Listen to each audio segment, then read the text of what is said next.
Prime Asia television ਵੇਖ ਰਹੇ ਸਮੁੱਚੇ ਦਰਸ਼ਕਾਂ ਨੂੰ ਦਵਿੰਦਰ ਸਿੰਘ ਬੈਨੀਪਾਲ ਵੱਲੋਂ ਪਿਆਰ ਅਤੇ ਸਤਿਕਾਰ ਸਹਿਤ ਸਤਿ ਸ਼੍ਰੀ ਅਕਾਲ। ਪ੍ਰਾਈਮ ਟਾਈਮ ਵਿਦ ਬੈਨੀਪਾਲ ਵਿੱਚ ਤੁਹਾਡਾ ਸਭਨਾਂ ਦਾ ਹਾਰਦਿਕ ਸਵਾਗਤ ਹੈ। ਦੋਸਤੋ, ਅੱਜ ਅਸੀਂ ਇੱਕ ਵਿਸ਼ੇਸ਼ ਪ੍ਰੋਗਰਾਮ ਪ੍ਰਸਾਰਿਤ ਕਰਨ ਜਾ ਰਹੇ ਹਾਂ, ਜਿਸ ਵਿੱਚ ਤੁਹਾਨੂੰ ਖੁਸ਼ਾਮਦੀਦ ਆਖ ਰਿਹਾ ਹਾਂ। ਦੁਨੀਆ ਦੇ ਕਿਸੇ ਵੀ ਕੋਨੇ ਵਿੱਚੋਂ ਤੁਹਾਡਾ ਸਵਾਗਤ ਹੈ। ਸਾਡਾ ਇਹ ਪ੍ਰੋਗਰਾਮ ਜਿੱਥੇ ਇਸ ਵਕਤ ਲਾਈਵ ਟੈਲੀਕਾਸਟ ਚੈਨਲ ਦੇ ਜ਼ਰੀਏ ਹੈ, ਉਸ ਦੇ ਨਾਲ ਪ੍ਰਾਈਮ ਏਸ਼ੀਆ ਟੈਲੀਵਿਜ਼ਨ ਦੇ ਫੇਸਬੁੱਕ ਪੇਜ ਰਾਹੀਂ ਵੀ ਤੁਸੀਂ ਸਾਡੇ ਨਾਲ ਜੁੜ ਸਕਦੇ ਹੋ। ਅੱਜ ਸਾਡੇ ਵਿਸ਼ੇ ਦੇ ਉੱਤੇ ਤੁਸੀਂ ਕੁਝ ਵੀ ਕਹਿਣਾ ਚਾਹੋ ਤਾਂ ਸਾਡੇ ਫੇਸਬੁੱਕ ਪੇਜ ਦੇ ਰਾਹੀਂ ਜਾਂ WhatsApp ਨੰਬਰ ਦੇ ਰਾਹੀਂ ਆਪਣੀ ਕੀਮਤੀ ਰਾਏ ਸਾਡੇ ਤੱਕ ਤੁਸੀਂ ਪੁੱਜਦੀ ਕਰ ਸਕੋਗੇ। ਅੱਜ ਅਸੀਂ ਸਾਹਿਬ ਸ੍ਰੀ ਗੁਰੂ ਤੇਗ ਬਹਾਦਰ ਸਾਹਿਬ ਜੀ ਦੀ ਸ਼ਹਾਦਤ ਨੂੰ ਆਪਣਾ ਪ੍ਰੋਗਰਾਮ ਸਮਰਪਿਤ ਕਰਨ ਜਾ ਰਹੇ ਹਾਂ। ਅੱਜ ਦੇ ਪ੍ਰੋਗਰਾਮ ਵਿੱਚ ਅਸੀਂ ਉਹਨਾਂ ਦੀ ਜੀਵਨੀ, ਉਹਨਾਂ ਨੇ ਆਪਣੇ ਕਾਰਜਕਾਲ ਦੌਰਾਨ ਕਿਹੜੇ ਇਸ ਤਰ੍ਹਾਂ ਦੇ ਅਲੌਕਿਕ ਅਨੋਖੇ ਕਾਰਜ ਕੀਤੇ ਜਿਨ੍ਹਾਂ ਨੂੰ ਮਨੁੱਖਤਾ ਕਦੇ ਵੀ ਭੁਲਾ ਨਹੀਂ ਸਕੇਗੀ। ਮਨੁੱਖੀ ਹੱਕਾਂ ਦੀ ਗੱਲ ਅਸੀਂ ਅਕਸਰ ਅੱਜ ਕਰਦੇ ਹਾਂ, ਸੁਣਦੇ ਹਾਂ, ਵੇਖਦੇ ਹਾਂ, ਪਰ ਜੇਕਰ ਮੈਂ ਮਨੁੱਖੀ ਹੱਕਾਂ ਦਾ ਝੰਡਾ ਬਰਦਾਰ ਸਾਹਿਬ ਸ੍ਰੀ ਗੁਰੂ ਤੇਗ ਬਹਾਦਰ ਜੀ ਨੂੰ ਆਖਦੇ ਹਾਂ ਤਾਂ ਇਸ ਵਿੱਚ ਕੋਈ ਅਤਕਥਨੀ ਨਹੀਂ ਹੋਏਗੀ। ਉਹਨਾਂ ਦੀ ਜੀਵਨੀ ਤੇ, ਉਹਨਾਂ ਦੇ ਕਾਰਜਕਾਲ ਤੇ, ਉਹਨਾਂ ਦੇ ਮਨੁੱਖੀ ਹੱਕਾਂ ਦੇ ਝੰਡਾ ਬਰਦਾਰ ਹੋਣ ਦੇ ਨਾਤੇ ਉਹਨਾਂ ਨੂੰ ਅਦਾਰਾ ਪ੍ਰਾਈਮ ਏਸ਼ੀਆ ਆਪਣੇ ਅਕੀਦੇ ਦੇ ਮੁਤਾਬਕ ਸ਼ਰਧਾ ਦੇ ਫੁੱਲ ਭੇਂਟ ਕਰ ਰਿਹਾ ਹੈ।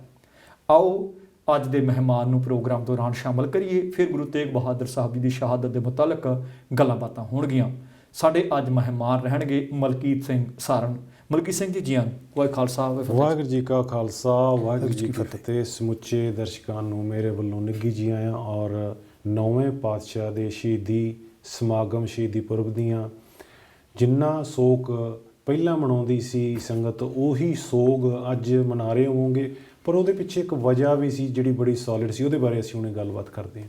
ਸਭ ਤੋਂ ਪਹਿਲਾਂ ਮੈਨੂੰ ਇਹ ਦੱਸੋ, ਜੇ ਆਪਾਂ ਗੁਰੂ ਤੇਗ ਬਹਾਦਰ ਜੀ ਦੇ ਮੁਤਲਕ ਅੱਜ ਗੱਲਬਾਤ ਕਰਨੀ ਹੈ, ਬਹੁਤ ਸਾਰੇ ਪੱਖ ਨੇ, ਕੁਝ ਛੋਹੇ ਨੇ, ਕੁਝ ਅਣਛੋਹੇ ਨੇ। ਸਭ ਤੋਂ ਪਹਿਲਾਂ ਆਪਾਂ ਉਹਨਾਂ ਦੇ ਜੀਵਨ ਤੋਂ ਸ਼ੁਰੂਆਤ ਕਰਦੇ ਹਾਂ ਜੀ। ਵੇਖੋ ਜੀ, ਇਹ 6ਵੇਂ ਪਾਤਸ਼ਾਹ ਸ਼੍ਰੀ ਗੁਰੂ ਹਰਗੋਬਿੰਦ ਸਿੰਘ ਜਿਹੜੇ ਸੀਗੇ, ਸ਼੍ਰੀ ਗੁਰੂ ਹਰਗੋਬਿੰਦ ਜੀ, ਉਹਨਾਂ ਦੇ ਔਰ ਬੇਬੇ ਨਾਨਕੀ ਦੇ ਕੁੱਖੋਂ ਪੈਦਾ ਹੋਏ ਨੇ। ਇਹਨਾਂ ਦਾ ਜਨਮ ਹੈ ਜਿਹੜਾ 1 ਅਪ੍ਰੈਲ 1621 ਨੂੰ ਹੁੰਦਾ ਜੀ। ਔਰ ਉਸ ਵੇਲੇ ਦੇ ਹਾਲਾਤ ਇਹ ਸੀ ਕਿ ਇਹਨਾਂ ਦੇ ਜਿਹੜੇ 4 ਭਰਾ ਸੀ ਔਰ 1 ਭੈਣ ਸੀ, ਔਰ ਇਹ ਸਮਝ ਲਓ 6 ਔਰ 7 ਜਣੇ ਸੀ ਇਸ ਟੱਬਰ ਦੇ ਵਿੱਚ। ਔਰ ਇਹਨਾਂ ਦੇ ਗਾਂ ਜਿਹੜਾ ਇਹਨਾਂ ਨੇ ਪੜ੍ਹਾਈ ਵੀ ਕੀਤੀ ਚੰਗੀ, ਕਿਉਂਕਿ ਫਾਰਸੀ ਔਰ ਆਪਣਾ ਜਿਹੜੀ ਬ੍ਰਿਜ ਭਾਸ਼ਾ ਸੀ ਔਰ ਸੰਸਕ੍ਰਿਤ ਇਹਨਾਂ ਨੂੰ ਆਉਂਦੀ ਸੀ, ਨਾਲ ਦੀ ਨਾਲ ਗੁਰਮੁਖੀ ਵੀ ਆਉਂਦੀ ਸੀ। ਔਰ ਬੜੇ ਛੋਟੀ ਉਮਰ ਦੇ ਵਿੱਚ ਹੀ ਕੌਤਕ ਦਿਖਾਉਣ ਲੱਗ ਗਏ ਸੀ, ਨਾਟ ਐਜ਼ ਕਿ ਜਿਹਨੂੰ ਆਪਾਂ ਚਮਤਕਾਰ ਅੱਜ ਦੇ ਯੁੱਗ ਵਿੱਚ ਕਹਿ ਸਕਦੇ ਹਾਂ, ਕਿਉਂਕਿ ਇਹ ਪੜ੍ਹਾਈ 'ਚ ਵੀ ਸ਼ੌਕੀਨ ਸੀ ਔਰ ਤੇਗ ਦੇ ਬਹੁਤ ਮਾਹਰ ਸੀ। ਇਹਨਾਂ ਦਾ ਅਸਲ ਨਾਮ ਸੀ ਜਿਹੜਾ ਉਹ ਤਿਆਗਮੱਲ ਸੀ, ਪਰ ਜਦੋਂ ਇਤਿਹਾਸ ਦੀ ਝਾਤ ਮਾਰਦੇ ਹਾਂ ਤਾਂ ਇਹਦੇ ਵਿੱਚ ਇਹ ਵੇਖਣ ਨੂੰ ਮਿਲਦਾ ਹੈ ਕਿ ਕਰਤਾਰਪੁਰ ਸਾਹਿਬ 'ਤੇ ਜਿਹੜਾ ਇਹਨਾਂ ਦਾ ਪਿੰਡ ਸੀ ਉਸ ਵੇਲੇ ਉਹਦੇ 'ਤੇ ਪੈਂਦੇ ਖਾਂ ਅਟੈਕ ਕਰਦਾ ਔਰ ਆਪਣੇ ਡੈਡੀ ਨੂੰ ਕਹਿੰਦੇ ਨੇ ਕਿ ਡੈਡੀ, ਪਿਤਾ ਜੀ ਮੈਂ ਤੁਹਾਡੇ ਨਾਲ ਚੱਲ ਸਕਦਾ ਵਾਂ ਜੀ। ਅਤੇ ਪਿਤਾ ਜੀ ਨੇ ਕਹਿੰਦੇ ਵੀ ਠੀਕ ਹੈ ਪੁੱਤ। ਜਦੋਂ ਉੱਥੇ ਜਾਂਦੇ ਨੇ ਔਰ ਇਹਨਾਂ ਦੇ ਪਿਤਾ ਜੀ 6ਵੇਂ ਪਾਤਸ਼ਾਹ ਜਦੋਂ ਜੌਹਰ ਦੇਖਦੇ ਨੇ, ਕਰਤੱਬ ਦੇਖਦੇ ਨੇ ਤਲਵਾਰ ਨਾਲ, ਅਤੇ ਫਿਰ ਇਹਨਾਂ ਨੂੰ ਪਿੰਡ ਆ ਕੇ ਕਹਿੰਦੇ ਨਹੀਂ ਤੂੰ ਤਿਆਗਮੱਲ ਨਹੀਂ, ਤੂੰ ਤੇਗ ਦਾ ਬਹਾਦਰ ਹੈ, ਸੋ ਅੱਜ ਤੋਂ ਬਾਅਦ ਤੇਰਾ ਨਾਂ ਤੇਗ ਬਹਾਦਰ। ਸੋ ਤਿਆਗਮੱਲ ਤੋਂ ਤੇਗ ਬਹਾਦਰ ਬਣ ਤੇਗ ਬਹਾਦਰ, ਕਿਉਂਕਿ ਤੇਗ ਦੇ ਧਣੀ ਸੀ, ਤੇਗ ਦੀ ਬਹਾਦਰੀ ਦਿਖਾਈ ਜੀ। ਅੱਛਾ, ਹੁਣ ਮੈਨੂੰ ਇਹ ਦੱਸੋ, ਜਿਸ ਤਰ੍ਹਾਂ ਤੁਸੀਂ ਗੱਲ ਕੀਤੀ ਹੈ ਕਿ ਤੇਗ ਦੀ ਬਹਾਦਰੀ ਧਨੀ ਸੀ, ਮਾਰਸ਼ਲ ਆਰਟ ਫਿਰ ਕਿਸ ਤੋਂ ਸਿੱਖਿਆ? ਜਿਹਨਾਂ ਨੇ ਉਸਤਾਦ ਕੌਣ ਸੀ ਇਹਨਾਂ ਦੇ? ਇਹਨਾਂ ਦੇ ਜਿਹੜੇ ਓਰੀਜਨਲ ਉਸਤਾਦ ਸੀ, ਇਹਨਾਂ ਦੇ ਪਿਤਾ ਸੀ ਔਰ ਬਾਬਾ ਬੁੱਢਾ ਜੀ ਸੀ। ਜਿਵੇਂ ਘੁੜਸਵਾਰੀ ਔਰ ਜਿਵੇਂ ਇਹਨਾਂ ਨੇ ਤੇਗ ਦੀ ਸਿੱਖਿਆ ਲਈ ਹੈ। ਔਰ ਵੈਸੇ ਵੀ ਦਰਸ਼ਕਾਂ ਨੂੰ ਵੀ ਦੱਸ ਦਈਏ, ਉਹਨਾਂ ਦਿਨਾਂ ਦੇ ਵਿੱਚ ਇਹ ਜ਼ਰੂਰੀ ਸੀ, ਇੱਕ ਗੁਰਮੁਖੀ ਦਾ ਗਿਆਨ ਔਰ ਦੂਜਾ ਮਾਰਸ਼ਲ ਆਰਟ। ਉਹ ਕੋਈ ਆਪਸ਼ਨਲ ਨਹੀਂ ਸੀਗਾ ਕਿ ਤੁਸੀਂ ਕਰ ਲਓ ਜਾਂ ਨਾ ਕਰੋ। ਔਰ ਜਿਵੇਂ ਗੁਰੂਆਂ ਦੇ ਬੱਚੇ ਸੀ, ਇਹਨਾਂ ਨੂੰ ਸਭ ਤੋਂ ਪ੍ਰਾਇਓਰਟੀ ਸੀਗੀ ਸਿੱਖਿਆ ਔਰ ਫਿਰ ਮਾਰਸ਼ਲ ਆਰਟ ਸੀਗਾ। ਹੁਣ ਮਾਰਸ਼ਲ ਆਰਟ ਸਿੱਖ ਲਿਆ, ਤੁਸੀਂ ਦੱਸ ਰਹੇ ਹੋ ਕਿ ਪਿਤਾ ਜੀ ਜਾਂ ਬਾਬਾ ਬੁੱਢਾ ਜੀ। ਹੁਣ ਇੱਕ ਜੀਵਨ ਹੈ ਇਹਨਾਂ ਦੇ, ਆਪਾਂ ਜੀਵਨ ਦੇ ਪੜਾਅ ਵਿੱਚ ਇਸ ਤਰ੍ਹਾਂ ਦਾ ਆਉਂਦਾ ਹੈ ਜਦੋਂ ਬਹੁਤ ਸਾਰੇ ਜਿਹੜੇ ਉਸ ਵਕਤ ਦੇ ਹਿਸਟੋਰੀਅਨ ਨੇ ਜਾਂ ਅਸੀਂ ਜਿੱਥੋਂ ਵੀ ਕਿਤੋਂ ਪੜ੍ਹਦੇ ਹਾਂ, ਉਹ ਇਹਨਾਂ ਨੂੰ ਦੱਸਦੇ ਆ ਕਿ ਕਈ ਦਹਾਕੇ ਪਤਾ ਨਹੀਂ ਇਹ ਕਿੱਥੇ ਰਹੇ, ਰੂਪੋਸ਼ ਰਹੇ ਜਾਂ ਅੰਡਰਗਰਾਊਂਡ ਰਹੇ, ਉਹ ਕਿੱਥੇ ਰਹੇ, ਉਹ ਜੀਵਨ ਦਾ ਸਮਾਂ ਕਿੱਥੇ ਗੁਜ਼ਾਰਿਆ ਇਹਨਾਂ ਨੇ। ਵੇਖੋ ਜੀ, ਮੈਂ ਦਰਸ਼ਕਾਂ ਨੂੰ ਸ਼ਾਇਦ ਥੋੜ੍ਹੀ ਨਵੀਂ ਜਾਣਕਾਰੀ ਦੇਣਾ ਚਾਹਾਂਗਾ ਕਿ ਇੱਕ ਮਿਸ਼ਨ ਸੀ ਜਿਹੜਾ ਪਹਿਲੇ ਪਾਤਸ਼ਾਹ ਨੇ ਚਲਾਇਆ ਸੀ। ਵੇਖੋ, ਮੈਂ ਨਹੀਂ ਚਾਹੁੰਦਾ ਕਿ ਕੋਈ ਮੇਰੀ ਇਸ ਜਿਹੜੀ ਇਨਫੋਰਮੇਸ਼ਨ ਹੈ ਉਹਦੇ ਤੇ ਕਿੰਤੂ ਪਰੰਤੂ ਕਰੇ। ਤੁਸੀਂ ਕਰ ਵੀ ਸਕਦੇ ਹੋ, ਬਟ ਜਿਹੜੀ ਇਨਫੋਰਮੇਸ਼ਨ ਬਹੁਤ ਨਵੀਂ ਹੈ। ਪਹਿਲੇ ਪਾਤਸ਼ਾਹ ਨੇ ਜੋ ਮਿਸ਼ਨ ਚਲਾਇਆ ਸੀ, ਉਸ ਮਿਸ਼ਨ ਦੇ ਤਹਿਤ ਹੀ 6ਵੇਂ ਪਾਤਸ਼ਾਹ ਨੇ ਇਹਨਾਂ ਨੂੰ ਬਾਬੇ ਬਕਾਲੇ ਔਰ ਹੋਰ ਥਾਵਾਂ ਤੇ ਭੇਜਿਆ ਸੀ। ਇਹ ਜਿਹੜਾ ਅੰਡਰਗਰਾਉਂਡ ਕੰਮ ਕਰਦੇ ਸੀ, ਜਿਨ੍ਹਾਂ ਨੂੰ ਕਈ ਗੁਰਸਿੱਖ ਅਨੰਨ ਭਗਤ ਇਹ ਵੀ ਕਹਿ ਦਿੰਦੇ ਨੇ ਕਿ ਉਹ ਕਿਸੇ ਭੋਰੇ ਦੇ ਵਿੱਚ ਤਪੱਸਿਆ ਕਰਦੇ ਰਹੇ। ਉਹਦਾ ਇਹ ਵੀ ਸੀਗਾ ਚੱਕਰ ਕਿ ਇਹਨਾਂ ਦੇ ਜਿਹੜੇ ਘਰੋਂ ਸੀ ਉਹ ਪ੍ਰਸ਼ਾਦਾ ਵੀ ਲੈ ਕੇ ਜਾਂਦੇ ਸੀ। ਇੱਦਾਂ ਲੱਗਦਾ ਸੀ ਕਿ ਪ੍ਰਸ਼ਾਦਾ ਛਕਾ ਕੇ ਆਏ ਨੇ, ਔਰ ਜਿਹੜੇ ਭਾਂਡੇ ਸੀ ਖਾਲੀ ਲੈ ਕੇ ਆਉਂਦੇ ਸੀ। ਬਟ ਜੇ ਅੱਜ ਦੇ ਸੰਦਰਭ ਦੇ ਵਿੱਚ ਅੱਜ ਤੁਸੀਂ ਇੱਕ ਉਹਦੇ ਨਾਲ ਕੜੀ ਨੂੰ ਦੂਜੀ ਨਾਲ ਜੋੜਦੇ ਹੋ ਤੇ ਤੁਹਾਨੂੰ ਇਹ ਵੇਖਣ ਨੂੰ ਮਿਲੇਗਾ ਕਿ ਪਹਿਲੇ ਪਾਤਸ਼ਾਹ ਤੋਂ ਲੈ ਕੇ 10ਵੇਂ ਪਾਤਸ਼ਾਹ ਤੱਕ ਜਿਹੜਾ ਇਹਨਾਂ ਦਾ ਸੀਗਾ ਟੀਚਾ ਕਿ ਸਿੱਖ ਧਰਮ ਦੀ ਸਥਾਪਨਾ ਤੋਂ ਲੈ ਕੇ ਸਿੱਖ ਧਰਮ ਨੂੰ ਨੈਕਸਟ ਲੈਵਲ ਤੇ ਛੱਡ ਕੇ ਜਾਣਾ, ਉਹਦੇ ਤਹਿਤ ਇਹ ਕੰਮ ਕਰ ਰਹੇ ਸੀ। ਜਿਵੇਂ ਕਈ ਸ਼ਖਸ ਤੈਨੂੰ ਵੀ ਤੁਸੀਂ ਕਹਿ ਸਕਦੇ ਨੇ, ਕਹਿੰਦੇ ਨੇ ਕਿ ਮਿਲੀਟੈਂਸ ਸੀ, ਕਿ ਉਹ ਆਰਗੇਨਾਈਜ਼ ਕਰਦੇ ਸੀ, ਜਿਨ੍ਹਾਂ ਦੇ ਵਿੱਚ ਬਾਬਾ ਮੱਖਣ ਸ਼ਾਹ ਲੁਬਾਣਾ ਜੀ ਔਰ ਜਿਹੜਾ ਆਪਣਾ ਲੱਖੀ ਸ਼ਾਹ ਵਣਜਾਰਾ ਸੀ, ਜਿਹੜਾ ਮੱਖਣ ਸ਼ਾਹ ਲੁਬਾਣਾ ਔਰ ਲੱਖੀ ਸ਼ਾਹ ਵਣਜਾਰਾ, ਇਹਨਾਂ ਦੇ ਨਾਲ ਕੰਮ ਕਰ ਰਹੇ ਸੀ। ਅੱਛਾ ਜੀ। ਔਰ ਉਹਦੇ ਵਿੱਚ ਇਹ ਉਹਨਾਂ ਦੇ ਬਣਾਏ ਹੋਏ ਜਿਹੜੇ ਵਪਾਰਕ ਕੇਂਦਰ ਸੀ, ਔਰ ਜਿਹੜੇ ਉਹਨਾਂ ਦੇ ਬਣਾਏ ਹੋਏ ਬੌਲੀਆਂ ਸੀ, ਜਿਹੜੇ ਉਹਨਾਂ ਦੇ ਬਣਾਏ ਹੋਏ ਜਿਹੜੇ ਘੋੜਸਵਾਰ ਸੀ ਆ ਟਾਂਡੇ ਸੀ ਆ ਜਿਹੜੇ ਰੇੜੇ ਸੀ ਜਿੱਥੇ ਰੁਕਦੇ ਸੀ, ਉਹ ਉੱਥੇ ਉਹਨਾਂ ਨੇ ਇਹੋ ਜਿਹੀਆਂ ਥਾਵਾਂ ਬਣਾਈਆਂ ਸੀ ਕਿ ਫਿਊਚਰ ਦੇ ਵਿੱਚ ਜੀ ਜਿਹਨੂੰ ਬਾਬਾ ਬੰਦਾ ਬਹਾਦਰ ਨੇ ਯੂਜ਼ ਕੀਤਾ ਔਰ ਸਿੱਖਾਂ ਨੇ ਥੋੜ੍ਹੇ ਸਮੇਂ ਦੇ ਵਿੱਚ ਹੀ ਮੁਗਲਾਂ ਨੂੰ ਭਜਾ ਦਿੱਤਾ। ਸੋ ਉਸ ਜਿਹੜੀ ਕਹਿ ਲਓ ਪਲੈਨਿੰਗ ਦਾ ਹਿੱਸਾ ਸੀ, ਜਿਹੜਾ 20 ਸਾਲ ਇਹ 9ਵੇਂ ਪਾਤਸ਼ਾਹ ਨੇ ਗੁਰੂ ਬਣਨ ਤੋਂ ਪਹਿਲਾਂ ਕੰਮ ਕੀਤਾ। ਅੱਛਾ, ਹੁਣ ਤੁਸੀਂ ਜ਼ਿਕਰ ਕੀਤਾ ਹੈ ਕਿ ਉਹ ਪਲੈਨਿੰਗ ਦਾ ਇੱਕ ਹਿੱਸਾ ਰੂਪੋਸ਼ ਰਹੇ, ਅੰਡਰਗਰਾਉਂਡ ਰਹੇ, ਵੱਖੋ ਵੱਖ ਇਤਿਹਾਸਕਾਰ ਵੱਖੋ ਵੱਖ ਵੇਰਵੇ ਦਿੰਦੇ ਜੀ। ਹੁਣ ਤੁਸੀਂ ਗੱਲ ਕੀਤੀ ਹੈ ਕਿ ਗੁਰੂ ਬਣਨ ਤੋਂ ਪਹਿਲਾਂ ਜੀ। ਹੁਣ ਜੇ ਆਪਾਂ ਇਹਨਾਂ ਨੂੰ 9ਵੇਂ ਪਾਤਸ਼ਾਹ ਵੱਲ ਜਿੱਥੋਂ ਗੁਰਗੱਦੀ ਮਿਲਦੀ ਹੈ, ਗੁਰਤਾ ਗੱਦੀ ਤੇ ਬੈਠਦੇ ਆ, ਉਹ ਕਿਹੜੇ ਹਾਲਾਤਾਂ 'ਚ ਮਿਲਦੀ ਹੈ, ਕਿਵੇਂ ਮਿਲਦੀ ਹੈ, ਉਹ ਕੀ ਸੀਨ ਸੀ ਜੀ ਉਸ ਵਕਤ? ਵੇਖੋ ਜੀ, 6ਵੇਂ ਪਾਤਸ਼ਾਹ ਦੇ ਇਹ ਬੱਚੇ ਸੀ, ਬੇਟੇ ਸੀ। ਇਹਨਾਂ ਤੋਂ ਪਹਿਲਾਂ 6ਵੇਂ ਪਾਤਸ਼ਾਹ ਨੇ ਸ਼੍ਰੀ ਗੁਰੂ ਹਰ ਰਾਏ ਨੂੰ, ਜੋ ਇਹਨਾਂ ਦੇ ਪੋਤੇ ਸੀਗੇ ਲੱਗਦੇ, ਉਹਨਾਂ ਨੂੰ ਗੁਰਤਾ ਗੱਦੀ ਦਿੱਤੀ ਗਈ। ਉਸ ਤੋਂ ਬਾਅਦ 8ਵੇਂ ਪਾਤਸ਼ਾਹ ਜਿਹੜੇ ਆਏ ਸ਼੍ਰੀ ਗੁਰੂ ਹਰਕ੍ਰਿਸ਼ਨ, ਉਹਨਾਂ ਨੂੰ ਗੱਦੀ ਮਿਲੀ, ਜਿਹੜੇ ਇਹਨਾਂ ਦੇ ਭਤੀਜੇ ਸੀ। ਔਰ ਜਦੋਂ 8 ਸਾਲ ਦੀ ਉਮਰ ਦੇ ਵਿੱਚ ਉਹਨਾਂ ਨੂੰ ਮਾਤਾ ਬਹੁਤ ਨਿਕਲ ਜਾਂਦੀ ਹੈ, ਚੇਚਕ ਨਿਕਲ ਜਾਂਦੀ ਹੈ ਉਹਨਾਂ ਦੀ, ਉਹ ਜੋਤੀ ਜੋ ਸਮਾ ਜਾਂਦੇ ਨੇ। ਉਸ ਤੋਂ ਬਾਅਦ ਉਹ ਇਹ ਕਹਿ ਕੇ ਜਾਂਦੇ ਨੇ, ਜੋਤੀ ਜੋ ਸਮਾਉਂਦੇ ਨੇ ਕਿ ਬਾਬਾ ਬਕਾਲੇ। ਅੱਛਾ ਜੀ। ਸੋ ਉਸ ਵੇਲੇ ਇਹ ਬਕਾਲੇ ਦੇ ਵਿੱਚ ਰਹਿ ਰਹੇ ਹੁੰਦੇ ਨੇ, ਔਰ ਜਿਨ੍ਹਾਂ ਨੂੰ ਇਹ ਕਿਹਾ ਜਾਂਦਾ, ਤੁਸੀਂ ਕਹਿ ਲਓ ਸਿੱਧੇ ਸ਼ਬਦਾਂ ਦੇ ਵਿੱਚ, ਕਿ ਰੂਪੋਸ਼ ਹੋ ਕੇ ਰਹਿ ਰਹੇ ਹੁੰਦੇ ਨੇ। ਅੱਛਾ, ਇਹਦਾ ਮਤਲਬ ਇਹ ਦੱਸਿਓ, ਜਦੋਂ ਪਹਿਲਾਂ ਤੁਸੀਂ ਦੱਸ ਰਹੇ ਹੋ ਜਾਂ ਇਤਿਹਾਸਕਾਰ ਜਿਸ ਦਾ ਜ਼ਿਕਰ ਕੀਤਾ ਤੁਸੀਂ, 20 ਤੋਂ ਕੋਈ 21 ਵਰੇ ਦੱਸ ਰਹੇ, ਕੋਈ 26 ਵਰੇ ਦੱਸ ਰਿਹਾ, ਪਰ 20 ਸਾਲਾਂ ਤੋਂ ਸਾਰੇ ਵਧੇਰੇ ਦੱਸ ਰਹੇ। ਹਾਂਜੀ, 20 ਤੋਂ ਵੱਧ। ਉਹਨਾਂ ਸਮਿਆਂ 'ਚ ਫਿਰ ਬਾਬਾ ਬਕਾਲੇ ਸੀ ਜੀ? ਵੇਖੋ ਜੀ, ਥਾਵਾਂ ਕਈਆਂ ਤੇ ਸੀ। ਮਿਸ਼ਨ ਸੀ ਜਿਹੜਾ, ਪਹਿਲੀ ਗੱਲ ਤਾਂ ਗੁਰੂ ਨੂੰ ਹੀ ਪਤਾ ਸੀ ਕਿਹੜਾ ਮਿਸ਼ਨ ਸੀ, ਔਰ ਦੂਜੀ ਗੱਲ ਜੇ ਆਪਾਂ ਕਿਆਸ ਰਾਈਆਂ ਲਾ ਸਕਦੇ ਹਾਂ, ਕਿਉਂਕਿ ਇਤਿਹਾਸ ਵਿੱਚ ਕਿਤੇ ਵੀ ਇਹ ਲਿਖਤ ਜ਼ਿਕਰ ਨਹੀਂ ਆਉਂਦਾ, ਸਿਰਫ ਇੰਨਾ ਕੁ ਜ਼ਿਕਰ ਆਉਂਦਾ ਕਿ ਇੱਕ ਭੋਰੇ 'ਚ ਰਹੇ 21 ਸਾਲ ਜਾਂ 26 ਸਾਲ ਜੋ ਵੀ ਕਹਿੰਦਾ, ਪਰ ਜਿਹੜਾ ਅੰਦਾਜ਼ਨ ਆ ਉਹ 21 ਸਾਲ ਹੈਗਾ, ਵੀ 21 ਸਾਲ ਭੋਰੇ 'ਚ ਰਹੇ। ਹੁਣ ਗੱਲ ਇਹ ਹੈ, ਕਿਉਂਕਿ ਵੇਖੋ ਮੈਂ ਕਿਸੇ ਦੀ ਸੋਚ ਨੂੰ ਜਾਂ ਕਿਸੇ ਦੀ ਸਮਝ ਨੂੰ ਠੇਸ ਨਹੀਂ ਮਾਰਨਾ ਚਾਹੁੰਦਾ, ਹੋ ਸਕਦਾ ਭਗਤੀ ਕਰ ਰਹੇ ਹੋਣ, ਬਟ ਉਹਦੇ ਨਾਲ ਜਿਹੜੀਆਂ ਹੁਣ ਗੱਲਾਂ ਵੇਖਣ ਨੂੰ ਸਾਹਮਣੇ ਆ ਰਹੀਆਂ ਨੇ, ਉਹ ਇੱਕ ਮਿਸ਼ਨ ਬਹੁਤ ਵੱਡਾ ਸੀ, ਔਰ ਉਹਦੇ ਤਹਿਤ ਉਹ ਮਿਸ਼ਨ ਦੀ ਕਾਮਯਾਬੀ ਲਈ ਥਾਵਾਂ ਤੇ ਜਾਂਦੇ ਸੀ। ਔਰ ਉਸ ਤੋਂ ਬਾਅਦ ਜਦੋਂ ਇਹ ਪ੍ਰਗਟ ਹੁੰਦੇ ਨੇ, ਉਦੋਂ ਇਹ ਬਾਬੇ ਬਕਾਲੇ ਸੀ। ਅੱਛਾ, ਬਾਬੇ ਬਕਾਲੇ, ਉਹ ਮੈਂ ਤਾਂ ਪੁੱਛਣਾ ਚਾਹੁੰਦਾ ਸੀ ਤੁਹਾਨੂੰ, ਜਦੋਂ ਤੁਸੀਂ ਦੱਸ ਰਹੇ ਹੋ ਕਿ ਉੱਥੇ ਗੁਰਤਾ ਗੱਦੀ, ਉੱਥੇ ਪਤਾ ਲੱਗਦਾ ਹੈ ਕਿ ਅਸਲ ਦੇ ਵਿੱਚ ਪ੍ਰਗਟ ਹੁੰਦੇ ਨੇ, ਉਹ ਸਾਰਾ ਸੀਨ ਕੀ ਸੀ? ਸੀਨ ਇੱਦਾਂ ਹੈ ਜੀ ਕਿ ਇਸ ਇਤਿਹਾਸ ਦੇ ਵਿੱਚ, ਜੇ ਸਿੱਖੀ ਦੇ ਇਤਿਹਾਸ ਦੇ ਵਿੱਚ ਚਾਨਣਾ ਮਾਰੀ, ਜਿਵੇਂ ਮੈਂ ਅੱਗੇ ਤੁਹਾਨੂੰ ਦੱਸ ਕੇ ਹਟਿਆ ਵਾਂ ਕਿ ਮੱਖਣ ਸ਼ਾਹ ਲੁਬਾਣਾ ਇੱਕ ਐਸੀ ਸ਼ਖਸੀਅਤ ਹੋਇਆ, ਜੇ ਆਪਾਂ ਗੁਰੂਆਂ ਦੀ ਗੱਲ ਕਰੀਏ ਔਰ ਉਹਨਾਂ ਦੀ ਗੱਲ ਨਾ ਕਰੀਏ ਤੇ ਆਪਾਂ ਇਤਿਹਾਸ ਨੂੰ ਕਹਿ ਲਓ ਇੱਕ ਅਨਿਆਂ ਨਹੀਂ ਕਰ ਪਾਵਾਂਗੇ ਜੀ। ਸੋ ਉਹਨਾਂ ਦੇ ਹਮ ਵੇਲਾ ਹੋਏ ਨੇ, ਉਹ ਬੜੇ ਤਕੜੇ ਵਪਾਰੀ ਸੀ, ਔਰ ਇਹ ਵੀ ਸੁਣਨ 'ਚ ਆਇਆ ਕਿ ਇਟਲੀ ਤੱਕ ਉਹਨਾਂ ਦਾ ਵਪਾਰ ਸੀ। ਔਰ ਉਹਨਾਂ ਵੇਲਿਆਂ 'ਚ? ਹਾਂਜੀ, ਉਹਨਾਂ ਵੇਲਿਆਂ ਦੇ ਵਿੱਚ ਇਟਲੀ ਤੱਕ ਵਪਾਰ ਸੀ, ਔਰ ਉਹ ਕੋਈ ਅੱਜ ਵਰਗੇ ਵਪਾਰੀ ਨਹੀਂ ਸੀ, ਉਸ ਵੇਲੇ ਦੇ ਬਿਲੀਨੇਅਰ ਸੀਗੇ, ਕੋਈ ਮਾੜੇ ਤਾੜੇ ਨਹੀਂ ਸੀ। ਔਰ ਜਿਹੜੇ ਆਪਾਂ ਦੂਜਾ ਨਾਂ ਆਉਂਦਾ ਲੱਖੀ ਰਾਏ ਵਣਜਾਰਾ, ਲੱਖੀ ਸ਼ਾਹ ਵਣਜਾਰਾ, ਲੱਖੀ ਰਾਏ ਵਣਜਾਰਾ ਸੀ, ਬਾਅਦ 'ਚ ਸ਼ਾਹ ਕਹਿ ਦਿੱਤਾ ਗਿਆ। ਉਹਨਾਂ ਦੀ ਗੱਲ ਕਰੀਏ, ਉਹਨਾਂ ਦੇ ਉਸ ਵੇਲੇ 10,000 ਤੋਂ ਜ਼ਿਆਦਾ ਟਾਂਡੇ ਸੀ, ਔਰ ਤੁਸੀਂ ਕਹਿ ਲਓ ਗੱਡੇ ਸੀ, ਜਿਹਦੇ ਤੇ ਇੱਕ ਗੱਡੇ ਤੇ 3 ਬੰਦੇ ਹੁੰਦੇ ਸੀ। ਆਪਾਂ ਅਗਲੀ ਗੱਲ ਤੋਰਦੇ ਹਾਂ ਦੋਸਤੋ। ਮੈਂ ਦੱਸਣਾ ਚਾਹੁੰਦਾ ਕਿ ਇਸ ਵਕਤ ਅਸੀਂ ਸਾਹਿਬ ਸ੍ਰੀ ਗੁਰੂ ਤੇਗ ਬਹਾਦਰ ਸਾਹਿਬ ਜੀ ਦੀ ਸ਼ਹਾਦਤ ਦੇ ਮੁਤਲਕ ਪ੍ਰਾਈਮ ਏਸ਼ੀਆ ਟੈਲੀਵਿਜ਼ਨ ਤੇ ਤੁਹਾਡੇ ਰੂਬਰੂ ਹਾਂ। ਮੇਰੇ ਅੱਜ ਮਹਿਮਾਨ ਮਲਕੀਤ ਸਿੰਘ ਸਾਰਣ ਹਨ ਤੇ ਅਸੀਂ ਇਸ ਵਕਤ ਜ਼ਿਕਰ ਕਰ ਰਹੇ ਹਾਂ ਕਿ ਗੁਰੂ ਤੇਗ ਬਹਾਦਰ ਜੀ ਨੂੰ ਗੁਰਤਾ ਗੱਦੀ ਜਦੋਂ ਮਿਲਦੀ ਹੈ ਉਹ ਪ੍ਰਗਟ ਕਿਵੇਂ ਹੁੰਦੇ ਨੇ, ਬਾਬਾ ਬਕਾਲੇ ਕਿਵੇਂ ਪਤਾ ਲੱਗਦਾ ਹੈ ਕਿ ਅਸਲ ਗੱਦੀ ਦਾ ਵਾਰਸ ਜਾਂ ਹੱਕਦਾਰ ਹੈ ਤੇ ਹੈ ਕੌਣ ਜੀ। ਵੇਖੋ ਜੀ, ਇਹ ਸੀਨ ਇਦਾਂ ਕ੍ਰੀਏਟ ਹੁੰਦਾ ਕਿ ਬਾਬੇ ਮੱਖਣ ਸ਼ਾਹ ਲੁਬਾਣੇ ਦਾ ਸ਼ਿਪ, ਕੋਈ ਜਹਾਜ਼ ਹੈ ਜਿਹੜਾ, ਵੇਖੋ ਲੋਕੇਸ਼ਨ ਹੀ ਇਤਿਹਾਸ ਦੱਸਦਾ, ਕਿਤੇ ਵੀ ਸੀਗਾ ਉਹ ਫਸ ਜਾਂਦਾ। ਅੱਛਾ ਜੀ। ਹੜ੍ਹ ਆ ਜਾਂਦੇ ਨੇ, ਤੂਫਾਨ ਆ ਜਾਂਦੇ ਨੇ, ਤੇ ਉੱਥੇ ਬੈਠਾ ਅਰਦਾਸ ਕਰਦਾ, ਸੱਚੇ ਪਾਤਸ਼ਾਹ ਤੁਸੀਂ ਬੋੜ ਸਕਦੇ ਹੋ, ਤੁਸੀਂ ਮੇਰੇ ਜਹਾਜ਼ ਨੂੰ ਬਚਾ ਸਕਦੇ ਹੋ, ਤੁਸੀਂ ਮੇਰਾ ਜਹਾਜ਼ ਬਚਾਓ। ਤੇ ਉਹ ਸੁੱਖਣਾ ਸੁੱਖ ਲੈਂਦਾ ਕਿ ਮੈਂ 500 ਸੋਨੇ ਦੀਆਂ ਮੋਹਰਾਂ ਦੇਵਾਂਗਾ, ਦਾਨ ਦੇਵਾਂਗਾ, ਤੇ ਤੁਸੀਂ ਮੇਰਾ ਇਹ ਜਿਹੜਾ ਜਹਾਜ਼ ਹੈ, ਡੁੱਬਦਾ ਜਹਾਜ਼, ਬਚਾਓ। ਅੱਛਾ ਜੀ। ਸੋ ਜਦੋਂ ਉਹ 8ਵੇਂ ਪਾਤਸ਼ਾਹ ਨੂੰ ਮਿਲਣ ਜਾਂਦਾ ਤੇ ਉੱਥੋਂ ਉਹਨੂੰ ਸੁਨੇਹਾ ਮਿਲਦਾ ਕਿ 8ਵੇਂ ਪਾਤਸ਼ਾਹ ਜੋਤੀ ਜੋਤ ਸਮਾ ਗਏ ਨੇ, ਪਰ ਆਖਰੀ ਸੁਨੇਹਾ ਉਹਨਾਂ ਦਾ ਇਹ ਸੀਗਾ ਕਿ ਬਾਬਾ ਬਕਾਲੇ। ਪਰ ਬਾਬੇ ਬਕਾਲੇ ਤੇ ਬਹੁਤ ਸਾਰੇ ਲੋਕ ਹੋਣਗੇ।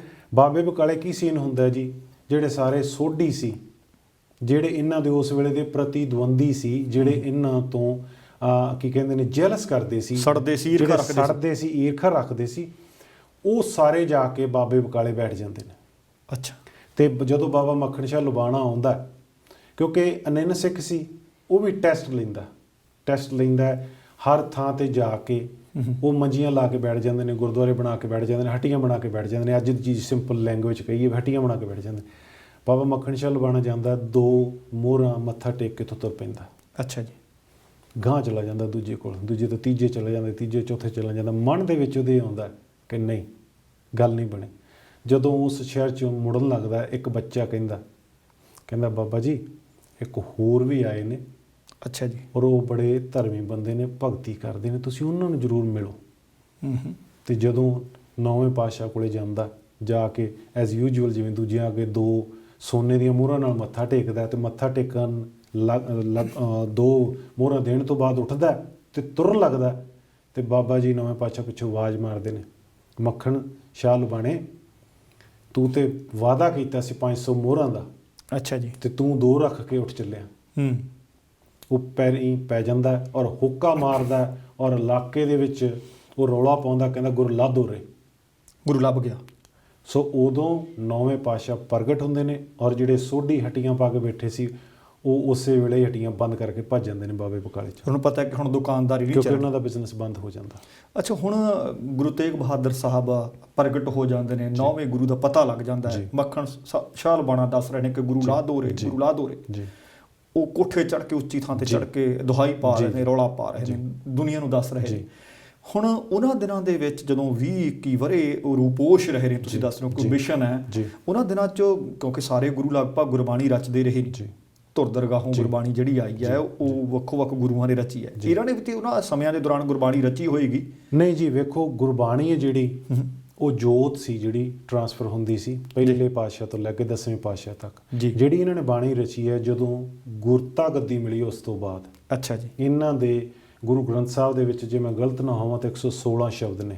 ਅੱਛਾ ਜੀ। ਔਰ ਵੈਸੇ ਹਰ ਸਿੱਖ ਨੂੰ 9ਵੇਂ ਮਹੱਲੇ ਦੇ ਸ਼ਲੋਕ ਤਾਂ ਜ਼ਰੂਰ ਪਤਾ ਹੋਊਗਾ। ਭੋਗ ਦੇ ਸ਼ਲੋਕ ਵੀ ਲੋਕੀ ਕਹਿੰਦੇ ਨੇ। ਸ਼ਲੋਕ ਵੈਸੇ 9ਵੇਂ ਮਹੱਲੇ ਦੇ ਸ਼ਲੋਕ ਨੇ, ਔਰ ਉਹ ਐਸੇ ਨੇ ਕਿ ਜਿਹੜੇ ਡੰਕੇ ਦੀ ਜੋੜ ਤੇ ਤੁਸੀਂ ਇਹ ਕਹਿ ਲਓ ਕਿ ਇੱਕ ਸੁੱਤੇ ਬੰਦੇ ਨੂੰ ਜਗਾ ਦਿੰਦੇ ਨੇ, ਜਿਹਦੀ ਆਤਮਾ ਸੁੱਤੀ ਉਹਨੂੰ ਜਗਾ ਦਿੰਦੇ ਨੇ। ਉਹ 116 ਸ਼ਬਦ ਨੇ। ਹਾਂਜੀ, 116 ਸ਼ਬਦ ਨੇ। ਇਹਨਾਂ ਦਾ ਕੋਈ ਜ਼ਿਕਰ ਤਾਂ ਨਹੀਂ ਕਿਤੇ ਮਿਲਦਾ ਕਿ ਕਦੋਂ ਇਹ ਸੰਕਲਿਤ ਕੀਤੇ ਗਏ, ਗੁਰੂ ਗ੍ਰੰਥ ਸਾਹਿਬ ਦੇ ਵਿੱਚ ਕਦੋਂ ਪਾਏ ਗਏ, ਜਾਂ ਜਦੋਂ ਗੁਰੂ ਸਾਹਿਬ ਦਮਦਮਾ ਸਾਹਿਬ ਜਾਂਦੇ ਨੇ ਉਦੋਂ ਪਾਏ ਗਏ? ਜੀ ਵੇਖੋ, ਕੀ ਇਤਿਹਾਸ ਕੀ ਦੱਸਦਾ ਕਿ ਪਹਿਲੇ ਪਾਤਸ਼ਾਹ ਔਰ ਜਿਹੜਾ ਜਿਹਦੀ ਆਪਣਾ ਗਵਾਹੀ ਆਪਣਾ ਦਿੰਦੇ ਨੇ, ਕੀ ਕਹਿੰਦੇ ਨੇ, ਮੈਨੂੰ ਨਾਂ ਭੁੱਲ ਗਿਆ ਉਹਨਾਂ ਦਾ, ਆਪਣੇ ਭਾਈ ਗੁਰਦਾਸ ਜੀ ਦੱਸਦੇ ਨੇ ਜੀ ਕਿ ਪਹਿਲੇ ਪਾਤਸ਼ਾਹ ਇੱਕ ਕੱਛ ਦੇ ਵਿੱਚ ਪੋਥੀ ਰੱਖਦੇ ਸੀ। ਅੱਛਾ ਜੀ। ਸੋ ਜਦੋਂ ਬਾਣੀ ਆਉਂਦੀ ਸੀ ਤੇ ਉਹ ਕਹਿੰਦੇ ਹੁੰਦੇ ਸੀ, ਮਰਦਾਨਿਆ ਰਬਾਬ ਬਾਣੀ ਆਈ ਹੈ, ਤੇ ਨਾਲ ਦੇ ਨਾਲ ਬਾਣੀ ਨੂੰ ਲਿਖ ਲੈਂਦੇ ਸੀ ਤੇ ਉਹ ਪੋਥੀ 'ਚ ਲਿਖ ਲੈਂਦੇ ਸੀ। ਸੋ ਕੀ ਹੈ ਇਤਿਹਾਸ ਦੇ ਵਿੱਚ ਕਿ ਪੋਥੀ ਟਰਾਂਸਫਰ ਹੁੰਦੀ ਰਹੀ ਹੈ ਅੱਗੇ ਤੋਂ ਅੱਗੇ। 5ਵੇਂ ਪਾਤਸ਼ਾਹ ਤੋਂ ਬਾਅਦ 6ਵਿਆਂ ਨੂੰ ਗਈ ਹੈ, 8ਵੇਂ ਨੂੰ ਉਹ 7ਵੇਂ ਇਤਿਹਾਸ ਨੂੰ ਜ਼ਿਕਰ ਵੀ ਆਉਂਦਾ ਕਿ ਹਾਂਜੀ। ਪੋਥੀਆਂ ਲੈਣ ਜਾਂਦੇ ਨੇ। ਜੀ ਜੀ ਜੀ। ਔਰ 9ਵੇਂ ਪਾਤਸ਼ਾਹ ਕੋਲੇ ਉਦੋਂ ਗਈ ਹੈ ਜਦੋਂ ਉਹਨਾਂ ਨੂੰ ਗੁਰਤਾ ਗੱਦੀ ਮਿਲੀ ਹੈ, ਔਰ ਉਦੋਂ ਹੀ ਬਾਣੀ ਆਈ ਹੈ। ਅੱਛਾ ਜੀ। ਔਰ ਉਦੋਂ ਹੀ ਉਹਨਾਂ ਨੇ ਉਹਨੂੰ ਰਚਿਆ। ਪਰ 10ਵੇਂ ਪਾਤਸ਼ਾਹ ਨੂੰ ਇਹ ਮੌਕਾ ਮਿਲਿਆ ਕਿ ਜਦੋਂ ਉਹਨਾਂ ਨੇ ਇਹਨਾਂ ਨੂੰ ਕੰਪਾਈਲ ਕਰਾਇਆ, ਔਰ ਜਿਹੜੀ ਆਖਰੀ ਵਾਰ ਕੰਪਾਈਲੇਸ਼ਨ ਹੋਈ ਹੈ ਉਹ ਹੋਈ ਹੈ ਜੀ ਸਾਬੋ ਕੀ ਤਲਵੰਡੀ, ਦਮਦਮਾ ਸਾਹਿਬ, ਤੇ ਭਾਈ ਬਾਬਾ ਦੀਪ ਸਿੰਘ ਉਹਨਾਂ ਨੇ ਇਹ ਸੰਕਲਪ ਜਿਹੜੀ ਹੈ ਇਹਨਾਂ ਦੇ ਸ਼ਬਦ ਗੁਰਬਾਣੀ 'ਚ ਉਸ ਗੁਰੂ ਗ੍ਰੰਥ ਸਾਹਿਬ ਦੀ ਰੂਹ 'ਚ ਦੇਸ਼ ਪਾਏ ਨੇ। ਜੀ। ਅੱਛਾ, ਹੁਣ ਮੈਨੂੰ ਇਹ ਦੱਸੋ, ਵੱਖੋ ਵੱਖ ਗੁਰੂਆਂ ਨੇ ਜੀ, ਇਹਨਾਂ ਤੋਂ ਪਹਿਲੇ ਜਿਹੜੇ 8 ਗੁਰੂ ਹੋਏ, ਫਿਰ 9ਵੇਂ ਇਹ ਹੁੰਦੇ ਨੇ, 10ਵੇਂ ਗੁਰੂ ਗੋਬਿੰਦ ਸਿੰਘ ਜੀ ਹੁੰਦੇ ਨੇ ਜੀ।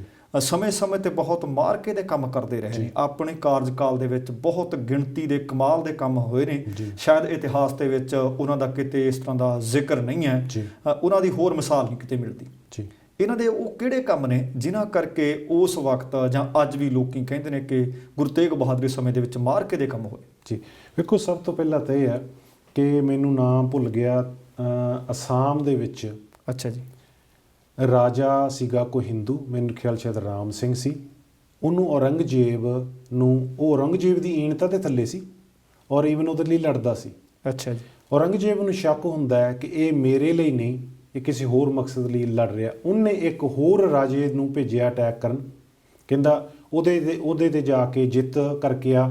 ਔਰ ਜਦੋਂ 9ਵੇਂ ਪਾਤਸ਼ਾਹ ਨੂੰ ਪਤਾ ਲੱਗਦਾ, ਉਹ ਪਹਿਲਾਂ ਰਾਹ 'ਚ ਜਾਂਦੇ ਨੂੰ ਦੋਨੋਂ ਰੋਕ ਲੈਂਦੇ ਨੇ, ਸ਼ਾਮ ਤੋਂ ਪਹਿਲਾਂ ਹੀ ਦੋਵੇਂ ਰਾਜਿਆਂ ਨੂੰ ਰੋਕ ਲੈਂਦੇ ਨੇ। ਉਹ ਕਹਿੰਦੇ ਨੇ, ਵੇਖੋ ਤੁਸੀਂ ਕਿਸੇ ਮਕਸਦ ਤਹਿਤ ਲੜਾਏ ਜਾ ਰਹੇ ਹੋ, ਔਰ ਮਕਸਦ ਇਹ ਹੈ ਕਿ ਔਰੰਗਜ਼ੇਬ ਚਾਹੁੰਦਾ ਕਿ ਦੋਨੇ ਮਾਰੇ ਜਾਓ। ਔਰੰਗਜ਼ੇਬ ਦੇ ਉਹਨਾਂ ਦੇ ਪਹੁੰਚਣ ਤੋਂ ਪਹਿਲਾਂ, ਕੋਈ ਮੈਸੇਜ ਪਹੁੰਚਣ ਤੋਂ ਪਹਿਲਾਂ ਇਹ ਉਹਨਾਂ ਦੀ ਰਜਾਮੰਦਗੀ ਕਰਵਾ ਦਿੰਦੇ ਨੇ, ਦੋਨੇ ਰਾਜੇ ਭੱਜ ਜਾਂਦੇ ਨੇ। ਜਿਸ ਗੱਲ ਤੋਂ ਔਰੰਗਜ਼ੇਬ ਨਾਰਾਜ਼ ਹੋ ਜਾਂਦਾ 9ਵੇਂ ਪਾਤਸ਼ਾਹ ਨਾਲ, ਔਰ ਉਸ ਤੋਂ ਬਾਅਦ ਉਹ ਉਹਨਾਂ ਦੇ ਕਾਗਜ਼ਾਂ 'ਚ, ਉਹਨਾਂ ਦੀ ਨਿਗਾਹ ਦੇ ਵਿੱਚ ਦੁਸ਼ਮਣ ਬਣ ਜਾਂਦਾ ਵੱਡਾ ਸਭ ਤੋਂ, ਤੇ ਜਿਹਦਾ ਤੁਹਾਨੂੰ ਪਤਾ ਹੈ ਕਿ ਉਹਨਾਂ ਨੇ ਬਦਲਾ ਸੀਸ ਵੱਢ ਕੇ ਚਾਂਦਨੀ ਚੌਂਕ 'ਚ 9ਵੇਂ ਪਾਤਸ਼ਾਹ ਤੋਂ ਲੈਂਦੇ। ਅੱਛਾ, ਗੁਰੂ ਸਾਹਿਬ ਦਾ ਔਰੰਗਜ਼ੇਬ ਨਾਲ ਸਿਰਫ ਇਸੇ ਗੱਲ ਕਰਕੇ ਵੈਰ ਵਿਰੋਧ ਹੁੰਦਾ ਜਾਂ ਕੋਈ ਹੋਰ ਵੀ ਕਾਰਨ ਸੀ? ਨਹੀਂ, ਉਹਦੇ ਪਿੱਛੇ ਹੋਰ ਵੀ ਵਜ੍ਹਾ ਸੀ। ਹੁਣ ਜਿਵੇਂ ਆਪਾਂ ਗੱਲ ਕਰਦੇ ਹਾਂ ਕਿ ਜਿਹੜੇ ਕਸ਼ਮੀਰੀ ਪੰਡਤ ਸੀ, ਮਈ ਇਤਿਹਾਸ ਦੇ ਵਿੱਚ ਲਿਖਿਆ 1675 ਦੇ ਵਿੱਚ ਉਹ ਇਹਨਾਂ ਕੋਲੇ ਆਉਂਦੇ ਨੇ, ਔਰ ਉਸ ਤੋਂ ਪਹਿਲਾਂ ਹੋਰ ਵੀ ਸਾਰੇ ਧਾਰਮਿਕ ਜਿਹੜੇ ਆਗੂ ਹੁੰਦੇ ਨੇ, ਜਿਨ੍ਹਾਂ ਦੀ ਕੋਈ ਪਹਿਚਾਣ ਹੁੰਦੀ, ਜਿਨ੍ਹਾਂ ਦੀ ਕੋਈ ਪਹੁੰਚ ਹੁੰਦੀ, ਉਹਨਾਂ ਕੋਲ ਵੀ ਅਪਰੋਚ ਕਰਦੇ ਨੇ। ਉਹਨਾਂ ਨੂੰ ਕੋਈ ਗੱਲ ਸਿਰਾ ਪੱਲਾ ਨਹੀਂ ਫੜਾਉਂਦਾ। ਉਸ ਤੋਂ ਬਾਅਦ ਕੀ ਹੋ ਜਾਂਦਾ ਹੈ ਕਿ ਇੱਕ ਪੰਡਤ ਉੱਪਰ ਪਹਾੜਾਂ 'ਚ ਚਲੇ ਜਾਂਦਾ, ਉੱਥੇ ਜਾ ਕੇ ਸ਼ਿਵ ਜੀ ਦੀ ਪੂਜਾ ਕਰਦਾ। ਜਿਵੇਂ ਸ਼ਾਇਦ ਕੋਈ ਮਨਘੜੰਤ ਗੱਲ ਹੈ ਕਿ ਸ਼ਾਇਦ ਬਣਾਈ ਗਈ ਕਿਵੇਂ, ਕਿ ਉਹ ਕਹਿੰਦਾ ਜੀ ਮੈਨੂੰ ਸੁਪਨਾ ਆਇਆ ਕਿ ਸ਼ਿਵ ਜੀ ਦਾ, ਉਹ ਕਹਿੰਦੇ ਤੁਸੀਂ ਐਂ ਕਰੋ ਜੀ, ਗੁਰੂ ਤੇਗ ਬਹਾਦਰ ਸਾਹਿਬ ਨੂੰ ਜਾ ਕੇ ਮਿਲੋ, ਉਹ ਤੁਹਾਡਾ ਕੋਈ ਮਸਲਾ ਹੱਲ ਕਰਨਗੇ ਜੀ। ਉਸ ਮਿਸ਼ਨ ਨੂੰ ਲੈ ਕੇ ਫਿਰ ਇਹ ਗੱਲਬਾਤ ਜਦੋਂ 9ਵੇਂ ਪਾਤਸ਼ਾਹ ਦੇ ਘਰੇ ਆ ਕੇ ਪੰਡਤ ਕਰਦੇ ਨੇ, ਤੇ ਉਦੋਂ 9 ਸਾਲ ਦੀ ਉਮਰ 'ਚ 10ਵੇਂ ਪਾਤਸ਼ਾਹ ਉਹ ਗੱਲਬਾਤ ਸੁਣ ਰਹੇ ਹੁੰਦੇ ਨੇ ਜੀ। ਤੇ ਉਹ ਗੱਲਬਾਤ ਦੇ ਵਿੱਚ ਇਹ ਗੱਲ ਸਾਹਮਣੇ ਆਉਂਦੀ ਹੈ ਕਿ ਕਿਸੇ ਵੱਡੇ ਉੱਚੇ ਵਿਦਵਾਨ ਪਹੁੰਚੇ ਹੋਏ ਨੂੰ, ਧਾਰਮਿਕ ਬੰਦੇ ਨੂੰ ਇਹਦੇ ਲਈ ਕੁਰਬਾਨੀ ਦੇਣੀ ਪਊਗੀ, ਤਾਂ ਗੱਲ ਜਾ ਕੇ ਬਣਦੀ ਹੈ। ਤੇ 9ਵੇਂ ਪਾਤਸ਼ਾਹ ਦੀ ਗੱਲ ਸੁਣ ਕੇ 10ਵੇਂ ਪਾਤਸ਼ਾਹ ਕਹਿੰਦੇ ਨੇ ਕਿ ਇਹ ਪਿਤਾ ਜੀ, ਤੁਹਾਡੇ ਤੋਂ ਵੱਡਾ ਪੁਰਖ ਕੌਣ ਹੋ ਸਕਦਾ। ਅੱਛਾ, ਜਿਹੜੇ ਪੰਡਤਾਂ ਦੀ ਤੁਸੀਂ ਗੱਲ ਕਰਦੇ ਹੋ, ਕਸ਼ਮੀਰੀ ਪੰਡਤ, ਜੇ ਮੈਂ ਗਲਤ ਨਾ ਹੋਵਾਂ ਸ਼ਾਇਦ ਕਿਰਪਾ ਰਾਮ ਦੱਤ ਉਹਨਾਂ ਦਾ ਨਾਮ ਹੈ ਜੀ, ਉਹ ਕਿੰਨੇ ਕੁ ਪੰਡਤ ਸਨ, ਜਾਂ ਉਹ ਇਕੱਲਾ ਸੀ ਜਾਂ ਜਥੇ ਦੇ ਰੂਪ ਵਿੱਚ ਆਉਂਦੇ ਨੇ? ਕੋਈ ਗਿਣਤੀ ਹੈ ਜੀ? ਉਹ 500 ਦੇ ਕਰੀਬ ਸੀ ਇਤਿਹਾਸ ਜਿਹੜਾ ਦੱਸਦਾ, ਔਰ ਉਹ ਗਿਣਤੀ ਤਾਂ ਸ਼ਾਇਦ ਜ਼ਿਆਦਾ ਹੋਵੇ, ਪਰ ਜਿਹੜਾ ਜੱਥਾ ਸੀ ਉਹਨਾਂ ਦਾ 500 ਦਾ ਸੀ। ਜਿਹੜੇ ਮਿਲਣ ਆਉਂਦੇ ਆ ਜੀ, ਮਿਲਣ ਆਉਂਦੇ, ਉਹ ਅਨੰਦਪੁਰ ਸਾਹਿਬ 'ਚ ਮਿਲਦੇ ਆ ਜੀ? ਹਾਂਜੀ, ਅਨੰਦਪੁਰ ਸਾਹਿਬ 'ਚ ਮਿਲਦੇ ਨੇ, ਔਰ ਉਸ ਤੋਂ ਬਾਅਦ ਹੀ ਇਹ ਅਰੈਸਟ ਹੋ ਜਾਂਦੇ ਨੇ ਜਦੋਂ ਤੁਰਦੇ ਨੇ, ਜਦੋਂ ਡਿਕਲੇਅਰ ਕਰਦੇ ਨੇ ਕਿ ਮੈਂ ਦਿੱਲੀ। ਅੱਛਾ, ਹੁਣ ਮੈਨੂੰ ਦੱਸਿਓ ਆਪਾਂ, ਤਾਂ ਕਿ ਆਪਾਂ ਗ੍ਰਿਫਤਾਰੀ ਤੋਂ ਪਹਿਲਾਂ ਦੀ ਗੱਲ ਕਰੀਏ। ਹੁਣ ਜਥਾ ਪੰਡਤਾਂ ਦਾ ਹੋ ਕੇ ਕਸ਼ਮੀਰੀ ਪੰਡਤ ਨੇ ਜਿਹੜੇ, ਉਹ ਆ ਕੇ ਫਰਿਆਦ ਕਰਦੇ ਆ ਜੀ, ਉਹ ਦੱਸਦੇ ਆ ਕਿ ਸਾਡੇ ਨਾਲ ਧੱਕਾ ਹੋ ਰਿਹਾ ਹੈ, ਸਾਨੂੰ ਧਰਮ ਤਬਦੀਲ ਕਰਨ ਨੂੰ ਆਖਿਆ ਜਾ ਰਿਹਾ ਹੈ। ਹੁਣ ਜਦੋਂ ਗੁਰੂ ਤੇਗ ਬਹਾਦਰ ਸਾਹਿਬ ਨੇ, ਤੁਸੀਂ ਦੱਸ ਰਹੇ ਹੋ ਕਿ ਆਖਿਆ ਕਿਸੇ ਪੁਰਖ ਨੂੰ ਬਲੀਦਾਨ ਦੇਣਾ ਪਏਗਾ, ਕੁਰਬਾਨੀ ਦੇਣੀ ਪਏਗੀ। ਤੁਸੀਂ ਜ਼ਿਕਰ ਕਰ ਰਹੇ ਹੋ, ਇਤਿਹਾਸ ਦੇ ਵਿੱਚ ਜ਼ਿਕਰ ਹੈ ਕਿ ਉਸ ਵਕਤ ਗੁਰੂ ਗੋਬਿੰਦ ਸਿੰਘ ਜੀ ਬਾਲ ਵਰੇਸ ਦੇ ਵਿੱਚ ਨੇ, ਛੋਟੀ ਉਮਰ ਦੇ ਵਿੱਚ ਜੀ। ਹੁਣ ਭਾਵੇਂ ਉਹ ਬਾਲ ਵਰੇਸ 'ਚ ਨੇ, ਬਹੁਤ ਵੱਡੀ ਗੱਲ ਹੈ, ਇਤਿਹਾਸ ਦੇ ਵਿੱਚ ਜ਼ਿਕਰ ਹੈ ਕਿ ਉਹ ਕਹਿੰਦੇ ਨੇ ਕਿ ਪਿਤਾ ਜੀ, ਤੁਹਾਡੇ ਤੋਂ ਵੱਡਾ ਪੁਰਖ, ਤੁਹਾਡੇ ਤੋਂ ਵੱਡਾ ਮਹਾਂਪੁਰਖ, ਤੁਹਾਡੇ ਤੋਂ ਵੱਡੀ ਕੁਰਬਾਨੀ ਕੌਣ ਕਰ ਸਕਦਾ ਜੀ। ਤੇ ਸ਼ਾਇਦ ਆਪਾਂ ਘਰੇ ਆਪਣੇ ਵੇਖੀਏ ਕਿ ਜੇਕਰ ਇਸ ਤਰ੍ਹਾਂ ਦਾ ਕੋਈ ਇਮਤਿਹਾਨ ਪਵੇ, ਆਮ ਬੱਚਾ ਇਸ ਤਰ੍ਹਾਂ ਦੀ ਗੱਲ ਨਹੀਂ ਕਰਦਾ, ਕਿਉਂਕਿ ਉਹ ਅਕਾਲ ਪੁਰਖ ਦਾ ਰੂਪ ਨੇ, ਉਹ ਨਿਰੰਕਾਰ ਸਨ। ਸੋ ਇਸ ਤੋਂ ਅਗਲੀ ਗੱਲ ਵੱਲ ਵਧਣਾ ਚਾਹੁੰਦਾ, ਪਰ ਉਸ ਤੋਂ ਪਹਿਲਾਂ ਮੈਂ ਦੱਸਣਾ ਚਾਹੁੰਦਾ ਕਿ ਇਸ ਵਕਤ ਤੁਸੀਂ ਵੇਖ ਰਹੇ ਹੋ ਪ੍ਰਾਈਮ ਏਸ਼ੀਆ ਟੈਲੀਵਿਜ਼ਨ, ਤੇ ਅੱਜ ਅਸੀਂ ਗੁਰੂ ਤੇਗ ਬਹਾਦਰ ਜੀ ਦੀ ਸ਼ਹਾਦਤ ਦੇ ਮੁਤਲਕ ਗੱਲਬਾਤ ਕਰ ਰਹੇ ਹਾਂ। ਤੁਸੀਂ ਵੀ ਪ੍ਰੋਗਰਾਮ ਦਾ ਹਿੱਸਾ ਬਣ ਸਕਦੇ ਹੋ। ਬਲਕੀਤ ਸਿੰਘ ਸਾਰਨ ਸਾਡੇ ਮਹਿਮਾਨ ਨੇ। ਇਤਿਹਾਸ ਦੇ ਕੁਝ ਸੁਨਹਿਰੀ ਪੱਤਰਿਆਂ ਦੇ ਉੱਤੇ ਅਸੀਂ ਅੱਜ ਝਾਤ ਪਾ ਰਹੇ ਹਾਂ।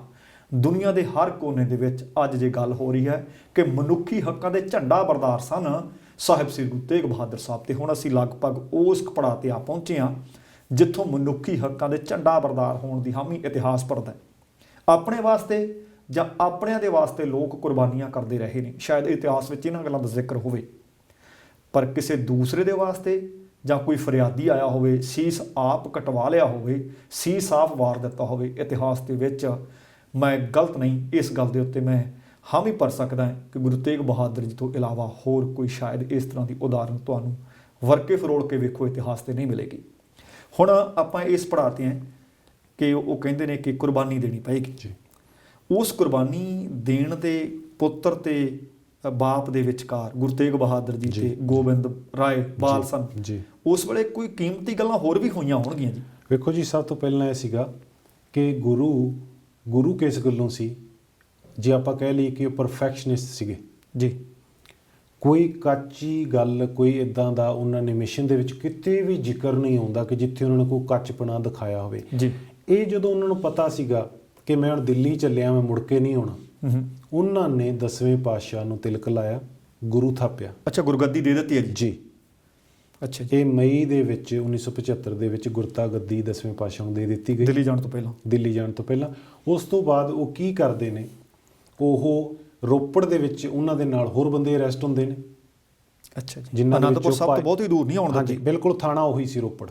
ਅੱਛਾ ਜੀ। ਅਨੰਦਪੁਰ ਸਾਹਿਬ। ਅੱਛਾ, ਉੱਥੇ ਜਾ ਕੇ ਕਹਿੰਦੇ ਨੇ ਮੈਂ ਹਾਜ਼ਰ ਜੀ, ਅਰੈਸਟ ਹੁੰਦੇ ਨੇ ਬਕਾਇਦਾ। ਅੱਛਾ ਜੀ। ਔਰ ਉਸ ਤੋਂ ਬਾਅਦ ਉਹਨਾਂ ਦੇ ਨਾਲ ਭਾਈ ਮਤੀਦਾਸ, ਸਤੀਦਾਸ ਤੇ ਭਾਈ ਦਿਆਲਾ ਜੀ ਵੀ ਨਾਲ ਹੁੰਦੇ ਨੇ।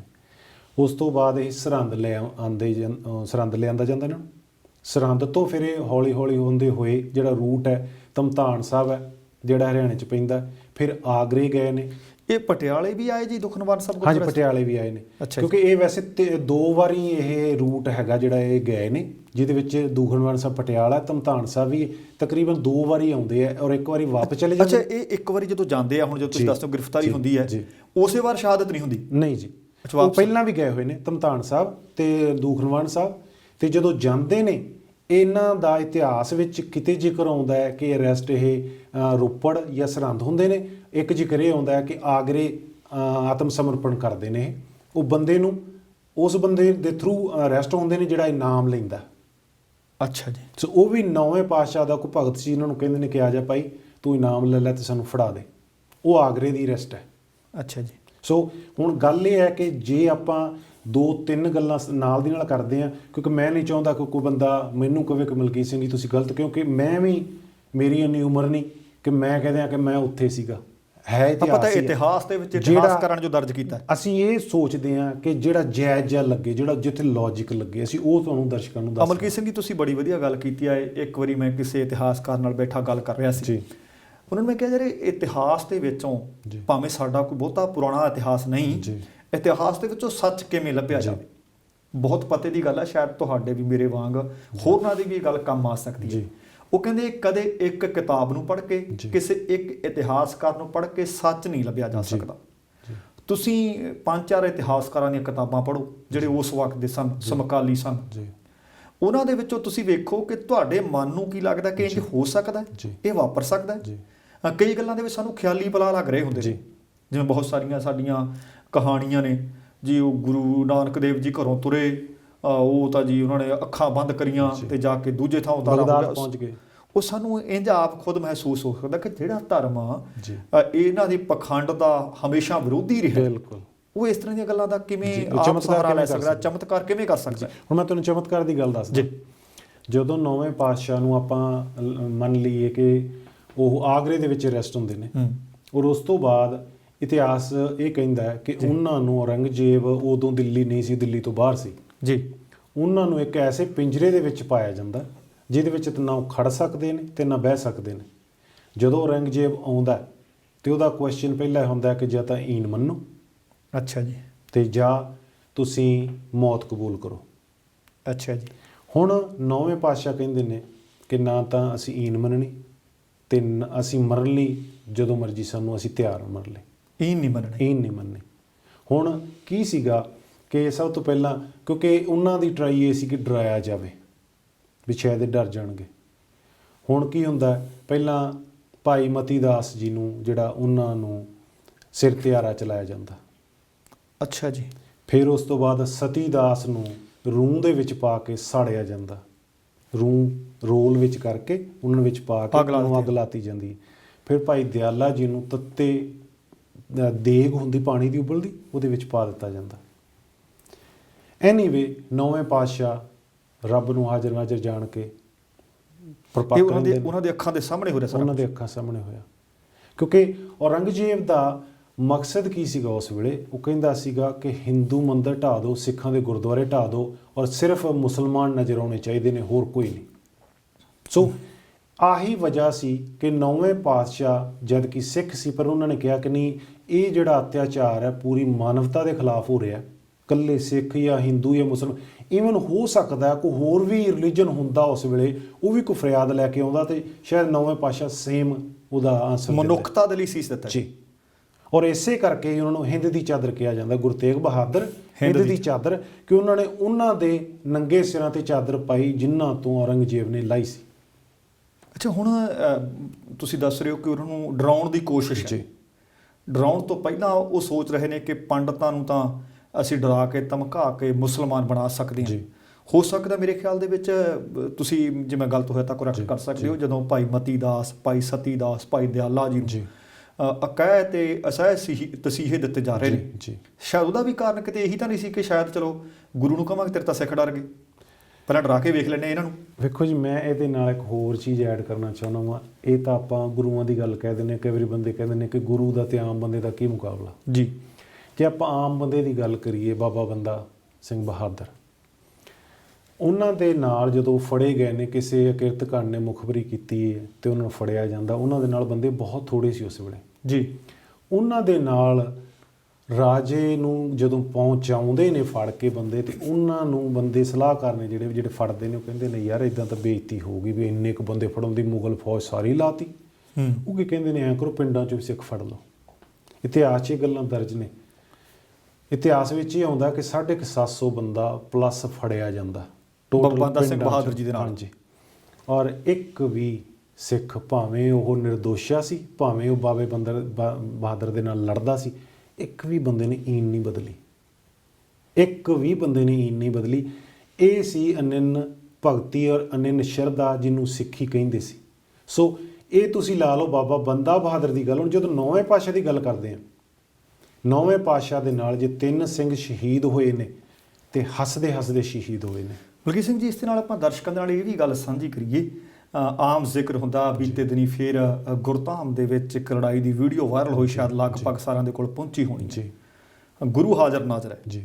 ਇਹ ਇੱਕ ਗੁਰਦੁਆਰਾ ਸਾਹਿਬ ਦੇ ਵਿੱਚ ਨਹੀਂ, ਭਾਵੇਂ ਸਰੀ ਹੈ ਜੀ, ਭਾਵੇਂ ਦੁਨੀਆ ਦਾ ਕੋਈ ਹੋਰ ਹਿੱਸਾ ਹੈ। ਬੀਤੇ ਦਿਨੀ ਅਮਰੀਕਾ ਦੇ ਵਿੱਚ, ਜਰਮਨ ਦੇ ਵਿੱਚ, ਬਹੁਤ ਸਾਰੀਆਂ ਥਾਵਾਂ ਤੋਂ ਇਸ ਤਰ੍ਹਾਂ ਦੀਆਂ ਖਬਰਾਂ ਜਿਹੜੀਆਂ ਅਣਸੁਖਾਵੀਆਂ ਨੇ ਉਹ ਵਾਪਰਦੀਆਂ ਰਹਿੰਦੀਆਂ।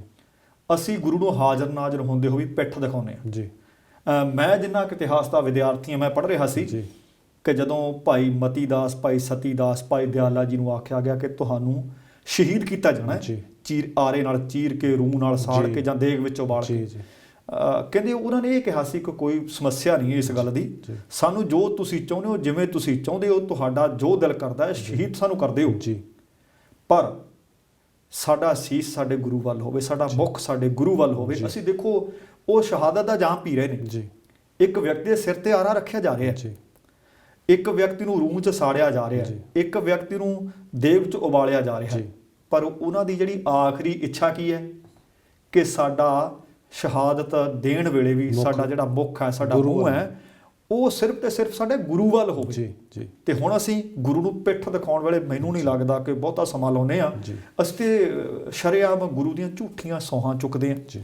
ਗੁਰੂ ਦੇ ਨਾਮ ਦੇ ਉੱਤੇ ਸਾਡੇ ਬਿਜ਼ਨਸ ਅਦਾਰੇ ਚੱਲ ਰਹੇ ਨੇ, ਗੁਰੂ ਦੇ ਨਾਮ ਤੇ ਧਾਰਮਿਕ ਪਾਰਟੀਆਂ ਚੱਲ ਰਹੀਆਂ ਨੇ। ਗੁਰੂ ਦੇ ਨਾਂ ਦੇ ਉੱਤੇ ਤੁਹਾਨੂੰ ਪਤਾ ਹੈ ਕਿ ਬੀਤੇ ਕਈ ਸਾਲਾਂ ਦੇ ਵਿੱਚ ਇਹ ਅਕਸਰ ਵਪਾਰ ਹੁੰਦਾ ਰਿਹਾ ਕਿ ਗੁਰੂ ਗ੍ਰੰਥ ਸਾਹਿਬ ਦੀ ਆੜ ਦੇ ਵਿੱਚ ਡਰੱਗ ਦੇ ਧੰਦੇ ਹੁੰਦੇ ਰਹੇ ਜੀ।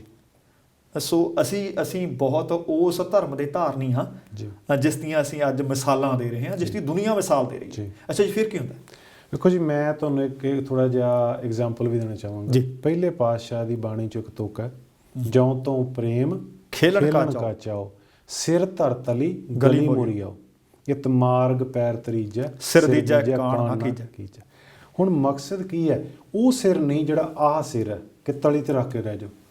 ਗੁਰੂ ਕਹਿੰਦਾ ਹੈ, ਆਪਦੀ ਮੱਤ ਤੂੰ ਘਰੇ ਛੱਡ ਕੇ ਆ, ਮੇਰੀ ਮੱਤ ਲੈ। ਹੁਣ ਅੱਜ ਪ੍ਰੋਬਲਮ ਕੀ ਹੈ?